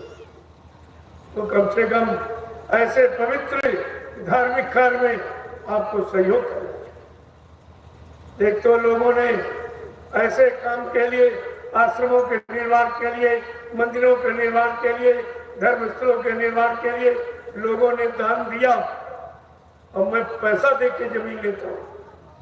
दान मान में नहीं लेता, पैसा दे। अरे पैसा ले लो, अपनी इस जमीन को या अपने धर्म के काम में लगा दो। जमीन कहीं नहीं जाएगी, तुम्हारे गांव में रहेगी, तुम्हारे काम आएगी, तुम्हारे बाल बच्चे औलादों के काम आएगी। मैं क्या जमीन को उठा के ले जाऊंगा? मैं क्या जमीन लेकर जाऊंगा? जो कुछ करूंगा सब तुम्हारे बाल बच्चों के लिए करूंगा, आगे आने वाली पीढ़ी के लिए करूंगा। ये जमीन की कोई उठा के ले जाने वाली थी, फिर भी तुम्हारी समझ में नहीं आ रहा। जो नहीं आ रहा तो तुम जानो, तुम्हारा काम जानो। दुनिया के लोग कहां से 20 प्रांतों से लोग यहाँ कार्यक्रम में आते, वो लूट के ले जा रहे हैं और तुम चिराग के नीचे अंधेरा बन के रह जाओगे। लाभ तुमको मिलना चाहिए। सर्वप्रथम मैंने भरी था तुमको कि पहले इन लोगों को लाऊंगा। इनके यहाँ की भूमि पर मैं ये काम कर रहा हूँ, इनको पहले लाभ मिलेगा। लेकिन जब तुम आंखें बंद किए हो, कानों को बंद किए हो, न सुनते हो, न देखते हो, न करते हो, तो फिर लाभ पाने के अधिकारी आप कैसे बनोगे? काम तो हो जाएगा, काम कोई नहीं रोक सकता। हमारा काम तुम्हारे अनुसार नहीं जो रोक। मैं अभी तुम्हारे अनुसार काम कर रहा हूँ, और जिस दिन अपने पर आ जाऊंगा तुम्हें दिखाई नहीं पड़ेगा। अभी तो मैं तुम्हारे अनुसार चल, शायद अब समझ जाए, शायद अब समझ जाए, अब जान जाए, अब लाभ लेना शुरू कर दे, अब लाभ ये ले ले। तब तुम नहीं लोगे तो दुनिया के लोग तो लूट के ले जाएंगे, वो तो लेके ले और ले रहे, वही आपको कहाँ दिखाई देता। ये भी नहीं समझ पा रहे हो। 1000 2,000 रुपए खर्च करके, अपना काम बंद करके, बाल बच्चों को छोड़ कर यहाँ, अगर कुछ मिल नहीं रहा तो ऐसे कोई आ रहा। ये सब तरह का लाभ इनको मिलता, कोई ऐसी कि नहीं जो उनको न मिले, ये सब दी जा रहा है तो तुम्हारे लिए। लेकिन तुम जब लेना नहीं जानते हो, हम दे रहे हैं तो रखना नहीं जानते हो, तो फिर तुम्हें मिलेगी तो कैसे? जय गुरुदेव, जय गुरुदेव, जय गुरुदेव। देखो, इस नाम की परीक्षा करो। कोई मुसीबत, आपत्ति, बीमारी, कोई कष्ट आप पर आ जाए, जिनकी आपने पूजा, पहले उनका नाम दो। मैं तो आलोचना नहीं करता हूँ, उनका नाम, उनको बुला के और कहो हमने तुम्हारी बहुत पूजा की, तुम्हारे पर रुपया और समय सामान मैंने बहुत खर्च किया। ऐसा करो, तुम हमारी बुद्धि को ठीक, हमारी बुद्धि को ठीक, हमारे मन की गंदगी को निकाल दो, इतना काम आप करो। अगर वो न करें, इनकार कर दे कि मेरे बस का नहीं है, तो आप ये गुरुदेव नाम लिखे दे। पहले सब नाम ले दो, ताकि आपको ये न रह जाए कि मैंने ये नाम नहीं लिया, ये सब लेके देख। जब तुम्हारा ना काम कहीं से न बने तो ये गुरुदेव नाम लिखे दे। मैं तो परीक्षा के लिए भी आपको मौका दे रहा हूँ, इस्लाम की परीक्षा देते हैं। जो काम कहीं से न बने और जय गुरुदेव नाम से बन जाए तो मान लेना कि भाई हमने सोचा, लेकिन मानोगे कर जब परहेज करो। जैसे डॉक्टर कहता दवा तुम्हारी ठीक, लेकिन परहेज करोगे तो लाभ देंगे, नहीं लाभ नहीं देंगे। तो इसमें परहेज है कि आपको शाकाहारी, अंडे, शराब, गोश्त, मांस, मछली, अंडे का प्रयोग आप नहीं करेंगे। दूसरे के धन, स्त्री से दूर रहेंगे, पति से, और किसी की निंदा, आलोचना, बुराई। अगर आप परहेज करना सीख जाएं, मैं दावे के साथ कह रहा हूं, जो तुम्हारा काम कहीं नहीं हुआ वो काम इस आश्रम से होगा और ये झंडे से होगा और जय गुरुदेव नाम से होगा। और आपको कुछ देना नहीं, ये मुफ्त में लाभ है। ये लेने वाला दरबार नहीं, देने वाला। ये तो प्रेमी मानते नहीं, जबरदस्ती कहते हैं कि हमारे पास समय नहीं है, बाल बच्चों को छोड़कर कैसे मैं यहाँ रोज आऊँ या रहूँ या इस प्रचार कार्य में शामिल हूँ। तो ऐसा करो, हमारी कुछ कमाई ले लो और इसी अच्छे काम में लगा देना, ताकि हमको भी इस प्रचार प्रसार का कुछ लाभ मिले। तुमने कहा भाई ऐसी तुम्हारी कोई भावना है, कोई इच्छा है, कोई सेवा श्रद्धा है, तो मैं आपका ये दिया हुआ गाड़ी कमाई यही नैमिषारण्य में सब लगा दूंगा। और लगी आपके सामने ये आश्रम जमीन देख लो, ये निर्माण कार्य, ये सब आपकी गाड़ी कमाई से हुआ, जो आपने हमको अपनी इच्छा से 1 रुपया, 2 रुपया, 10, 50, 100, 1000 जो भी थी सब इसी से। अब बन के तैयार हुआ तो आपके मैं क्या करूँगा, मेरे तो कोई बीवी बच्चा है, मैं करूँगा। और जितना कुछ ये मेरा ये सब आपका है, मेरे नाम 1 इंच जमीन भी है, ये काम मैंने, क्योंकि मैं पहले के चले जाऊंगा। काम करने का आदेश हुक्म मिला है, उसका पालन कर रहा हूँ और आप सबसे उस काम में लगने की प्रार्थना करता हूँ कि आप भी इसका लाभ उठा लीजिए। बाकी हमारा तो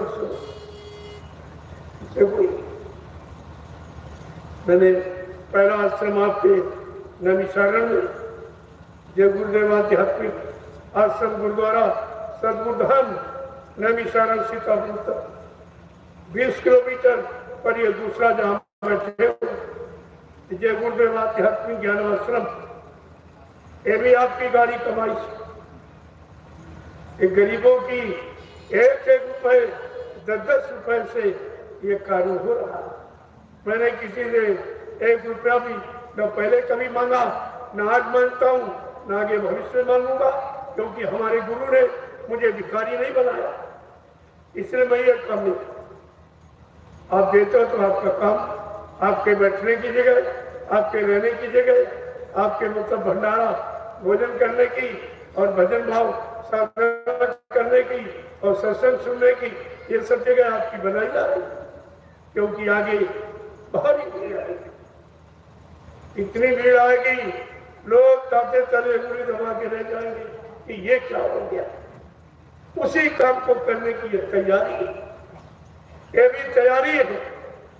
वो तैयारी का लाभ तुम्हें मिलेगा, क्योंकि तुम्हारी गाड़ी कमाई थी, ये जमीन तैयार हो रही, ये आवासीय व्यवस्था सब बन रही, यहाँ पर आगे भविष्य में लाखों लोग आएंगे, उसका लाभ तुम्हें मिलेगा, क्योंकि सहयोग तुम्हारे सहयोग से निर्माण होगा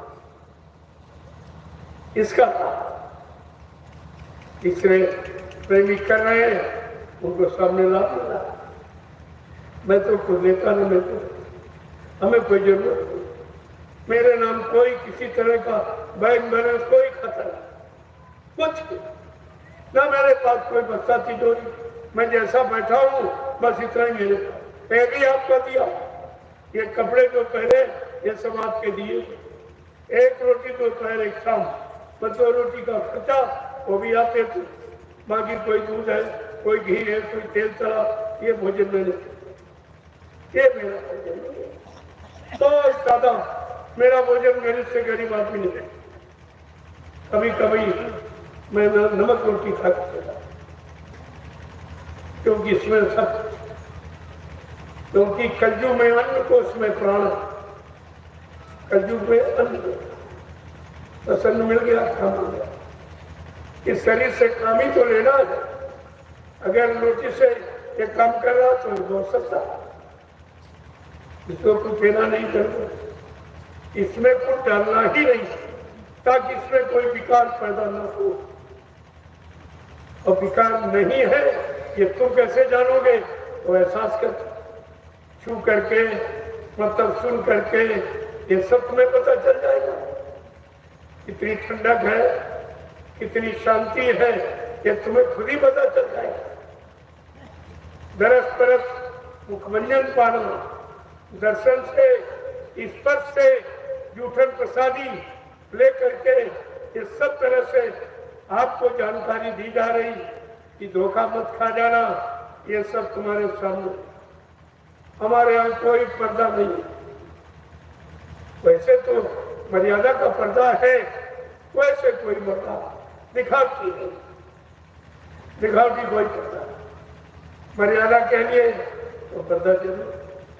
ये कपड़े भी आपने दे दिए, ये भी आपके दिए, रोटी भी आपकी खाता हूँ और आपके काम में लगा हूँ, नीति जले तुम्हारा काम, ताकि मेरे पर कोई तुम्हारा दिया हुआ कर्जा न लग जाए। मैं भी तो कर्जे की अदायगी का ध्यान रखता हूँ, तभी तो रात ही लगा, इतनी मेहनत कर रहा हूँ इतनी उम्र में। आप ये भी, और उसी से एक काम हो रहा था, सब काम करके दिखा दूंगा कैसे काम होता, लेकिन आप लगे रहिए ताकि आपको समय का लाभ मिलता है। किसी लाभ से यानी जीव वंचित न रह जाए। प्रयास तो मेरा ये कि हर तरफ का लाभ आपको मिल जाए, और मतलब बहुत ही सादगी के साथ, कुछ आपको करना नहीं, केवल पड़े रहो दरबार में, धक्का धनी के खाओ और कभू दीनदयाल के भरत पड़ेगी। तुम दरबार में पड़े रहना, तुम्हारा इसी से काम होता है।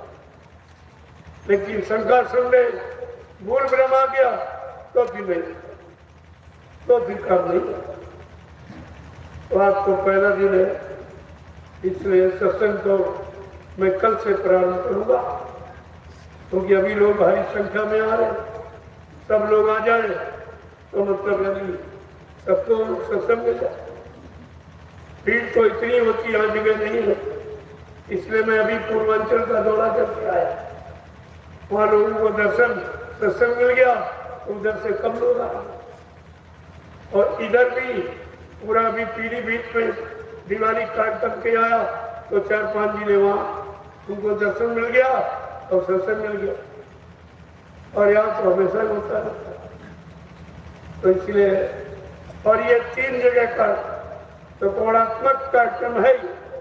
3 सत्संग यहाँ होगा, भूमि पूजन वो दयाल आश्रम जो हरदोई में पड़ता है वहाँ पर, और पानी किरण संस्कार विवाह शादी वो सदगुरु धाम, ये तीनों आश्रमों में कार्यक्रम चल रहा। अब आप देखिए, इतने दिनों एक जगह व्यवस्था करना मुश्किल होता है, या तीनों आश्रमों पर यही व्यवस्था जो यहाँ देखते हो, इससे अच्छी सदगुरु धाम है। और वहाँ भूमि पूजन का है, तो 27 तारीख जो यानी गुरु नानक जयंती है और कार्तिक पूर्णिमा, उसमें उस दयाल भूमि का भूमि पूजन, उस धरती को शुद्ध किया जाए, ताकि सदी उस धरती पर भी जीवों के हित का काम होने लगे। इसलिए पहले भूमि पूजन, धरती माँ की पूजा, और यहाँ पर आध्यात्मिक सत्संग होगा, क्योंकि आध्यात्मिक ज्ञानाश्रम है, आध्यात्मिक ज्ञान पाने का यह स्थान है, इसलिए सत्संग यहाँ। और सदगुरु धाम वो पानी किरण संस्कार, जहाँ से जीवन की शुरुआत होती है, तो अनजान प्रेमी यानी एक आश्रम में प्रवेश करने जा रहे, वो काम सदगुरुदास थे। 27 तारीख को दो साल तो बंद होंगी, लेकिन सत्संग हो सकता है कि 27 तारीख को जो सत्संग स्थल वहां बनके तैयार हुआ उसका उद्घाटन है और पानी के लिए संस्कार है। तो इस वास्ते 27 का कार्यक्रम वहां हो सकता है। वो तो स्थित परिस्थिति के अनुसार, अगर कोई स्थिति देखूंगा तो, नहीं तो यही। तो अभी आपको पहला दिन है तो मैंने थोड़ी सी जानकारी और आपका दर्शन करने आ गया। आप आए मिल नहीं पाए तो अभी सबसे मिल लो ताकि आपको संतुष्टि हो जाए। वे गए थे हमसे मिले और मैं भी संतुष्ट हो जाऊंगा कि हमने सबको दर्शन दिया और सबको प्रणाम किया। और ये महाप्रसाद जो हिंदुस्तान में कहीं नहीं मिलेगा, तुम्हारी बीमारी परेशानी दुख दर्द मुसीबत दूर करने का ये महाप्रसाद वो भी रोज मिलेगा, रोज मिलेगा, रोज। जय गुरुदेव, जय गुरुदेव, जय गुरुदेव, जय गुरुदेव नाम किसका, जय गुरुदेव नाम किसका, प्रभु का प्यारा नाम। अब आप लोग खड़े हो जाओ, खड़े हो जाओ प्रेमी हो, बहुत देर से आप बैठे हो।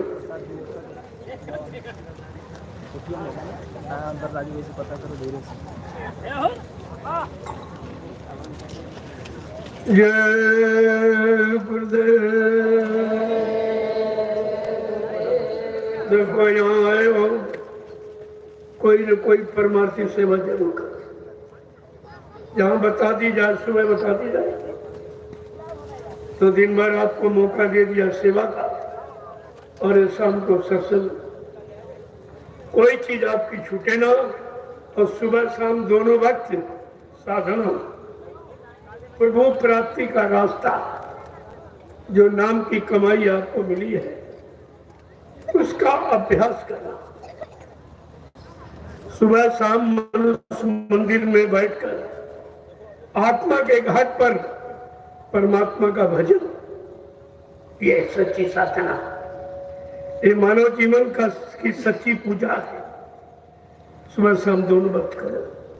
अभी घंटा संग बजेगा, आप लोग साधना पर बैठे, ये सब यहाँ सीख के जाओ। अपने अपने घरों में जितना समय ज्यादा दोगे उतनी जल्दी ये प्रकट हो जाएगा, उतनी जल्दी ये लाभ तुम्हारे पास आ जाएगा। लेकिन शर्त ये है कि शाकाहारी मन बुद्धि चित्त तभी रुकेगा जब पूर्ण शाकाहारी हो। अभी तो मोटा मोटा आपको बताया गया, शाकाहारी का क्षेत्रफल बहुत बड़ा है। अभी तो मुर्दे मांस से आपको अलग रहने के लिए कहा जा रहा है, लेकिन जब ये अभ्यास पूरा हो जाएगा जो जिंदे मांस को से भी आपको छोड़ देगा, वो भी मांसाहार ही है। आपसे शरीर को शरीर से लगाव बढ़ गया इतना कि छोड़ नहीं पा रहे। शरीर भी तो मांस का लोथड़ा है, तो मांस से संबंध कर रहा, ये भी मांसाहार। जब आप मुर्दे मांस से हटना छोड़ना सीख जाओगे तो जिंदे मांस का भी परित्याग कर दो, तब आपका पूर्ण शाकाहारी बनना शुरू हो जाएगा। वहीं से सच्चा लाभ प्राप्त हो जाएगा। जब तक ये दोनों तरफ का पूरा नहीं करोगे तब तक पूरा लाभ नहीं मिलेगा, अधूरा। तो धीरे धीरे सब आपसे करा लिया जाएगा। आश्रम में रहकर या रखकर तुमसे ब्रह्मचर्य का पालन करा लिया जाए। घर गृहस्थी में रह के तो आप नहीं कर सकते, तो थोड़ा दूर रहकर आश्रम में सत्संग भी सुनोगे, परमार्थी सेवा भी करोगे और विषय भोगों से दूर। ये कितना बड़ा लाभ आश्रम का, ऐसा नहीं है ये आश्रमवासी बहुत बड़े लाभ पाने के अधिकारी हैं, लेकिन लेना सीख लो धीरे धीरे, तो ये काम जल्दी बन जाएगा। इसीलिए कभी 1 महीने, कभी 2 महीने, कभी 3 महीने, कभी फिर आपको बाहर ले गया 1 महीने का, 2 महीने का काफिला, कभी ये चर्चा वो, यानी किसी तरह से तुम विषय भोगों से अलग हो जाओ। हमारा उद्देश्य केवल ये है, इसलिए आपको बाहर ले जाता हूँ। वहां से फिर यहाँ ले आया, फिर देखा कि विकार कुछ बढ़ने लगे, मन तुम्हारा गंदा होने लगा, फिर कहीं कहीं न कहीं टूट फिर बना लिया जाता कि फला जगह चलो, वहाँ सत्संग हो जाए, वहाँ चर्चा हो जाए। मतलब यानी किसी तरह से आपको भोगों और विषयों से हम दूर करना चाहते हैं, ताकि आपको पूरा लाभ मिल जाए। जय गुरुदेव। जब विषय भोग की भावना फिर देखता हूँ तुम्हारे में, तो दर्शन देकर स्पर्श के उससे दूर कर देता हूँ। इसी तरह से आप पाक सामने उद्देश्य और किसी के साथ जुड़कर तो आप नहीं कर सकते, क्योंकि वो भी गंदा और तुम भी गंदे। जब गंदगी मिल जाएगी तो ज्यादा गंदगी हो जाएगी, वहां से सुधार नहीं होता। सुधार तो उनसे होगा जिन्होंने अपना सुधार कर लिया, और तुम्हारा भी सुधार कर दिया जिन्होंने अपने आप को विषय भोगों से हटा लिया, इंद्रिय निग्रह हो गई, वो तुम्हें भी विषय भोगों से हटा देंगे। जय गुरुदेव। जय गुरुदेव। जय गुरुदेव। नाम किसका? जय गुरुदेव। नाम किसका? प्रभु का प्यारा नाम। जोर से बोलो, सब मिल बोलो, बोलना होगा, अभी से बोलो। दुख दर्द हरेंगे, सब कष्ट मिटेंगे, सुख शांति भी देंगे। सबके दाता, सबके मालिक, प्रेम से बोले। ये नाम नहीं इंसान का, ये नाम है प्रभु का। ये काम नहीं इंसान का, ये काम है प्रभु का। ये बात आपको ध्यान में रखनी। अब आप लाइन में खड़े हो जाओ, मैं आपका दर्शन करूं। आप घर गृहस्थी परिवार बाल बच्चों को छोड़ के आए, काम धंधा खेती बाड़ी बंद के आए हो, किराया भाड़ा खर्च करके आए हो, तो आप त्याग करो। ये अवर्णीय है, कलयुग में ये त्याग कौन करेगा? ये भी त्याग। बाल बच्चों गृहस्थी को छोड़ना, काम धंधे को छोड़ना और बाल बच्चों को छोड़ना, यहाँ आए हो, ये तो कितना बड़ा आप प्रमाण समझ आए। इसलिए मैं ऐसे कच्चू में ऐसे त्यागियों का दर्शन करूंगा, एक एक को प्रणाम करूंगा। और ये महाप्रसाद जो इसी नैमिषारण 88,000 ऋषियों की तपोभूमि पर जो तैयार किया गया, तुमको तरह तरह से बीमारी महामारी कष्टों से बचाने की, उसको ले लिया। ये तीनों काम हिंदुस्तान में कहीं नहीं, न तुमको कोई प्रणाम करेगा, न तुम्हारा कोई दर्शन करेगा, न तुमको बीमारी परेशानी दुख तकलीफों से बचाने के लिए महाप्रसाद बना के दे। ये काम किसी के बस की बात नहीं है, जो काम इस भूमि के अंदर। इसलिए ये धरती मां धन्य है। इसलिए इस भूमि पर कोई भी प्राकृतिक प्रकोप नहीं, तो उसमें तो सभी लोग बचा हुआ। ऊपर रखो, आस पास वाले जो नहीं मानते होगी बच्चे, उनको भी लाभ मिलेगा। ऊपर रखो, लाभ तो उनको भी मिलेगा, क्योंकि ये धरती सारे विश्व में धरती, लेकिन ये काम कहीं नहीं हो रहा। जो यहाँ हो रहा वो काम कहीं नहीं, कोई नहीं कर रहा, और किसी के बस की है नहीं जो करके दिखाए। आप धीरे धीरे देखते जाइए कि किस तरह कुदरत कर्मठ बदलती है। लेकिन धरती माँ पर यह कार्यक्रम क्यों किए जा रहे हैं? ये तुम्हारे काले कार्यक्रमों से नाराज हो गए, जो तुमने मार काट हिंसा, कत्लेआम, व्यभिचार, कुचार किया, झूठ, छल, कपट, बेईमानी के कारण धोखाधड़ी, छीना झपटी जो आप किया और कर भी रहे हो, उससे कुदरत नाराज हो और वो कुछ करना चाहती। मैं कुदरत को मना रहा हूँ, अरे भाई कोई ऐसा काम मत करो। धरती माँ का पूजन करूंगा इसीलिए कि आप कर्मठ नहीं, ये सब रसातल में चला जाएगा, ये कुछ नहीं बचेगा। आप दया करो इन जीवों पर। मैं इनकी तरफ से माफी मांग रहा हूँ और आपका पूजन करूंगा इस वक्त, और आप पर ऐसे काम करूंगा जो आज तक किसी ने नहीं किए। धरती माँ खुश हो जाएगी। जो प्रलय का रूप बन के आने वाला है, आप उससे बचें। ये जय गुरुदेव प्रभु का नाम कलयुग का, इसकी आवाज जहां तक पहुंचेगी कोई अनैतिक कार्य यानी प्राकृतिक प्रकोप नहीं। इतना लाभ आपको फिर भी मिल जाएगा, अगर सब लोग सुबह साफ बोलने लगो तो सबका भला हो जाएगा। नाम लेत भव सिंधु सुखाई, करो विचार सुजन मनमाई। वो कौन सा वक्त समय का नाम जिसके लेने से भवसागर यानी दुखों का सागर ही सूख जाएगा। आप बुद्धिमानो, बुद्धिजीवो, इस पर विचार करो। ये भी तो आगे लिखा है। जय गुरुदेव, जय गुरुदेव। अब आप लोग मर्यादित, जो मर्यादा समाज परिवारों की है, मर्यादा भी एक लाइन पुरुषों की, एक महिला की। आप बारी बारी से आओ, मैं सबका विधिवत दर्शन कर लूँ, आप सबको प्रणाम कर लूँ और ये दुख तकलीफों से बचने बचाने का ये प्रसाद रामदान करें। जय गुरुदेव।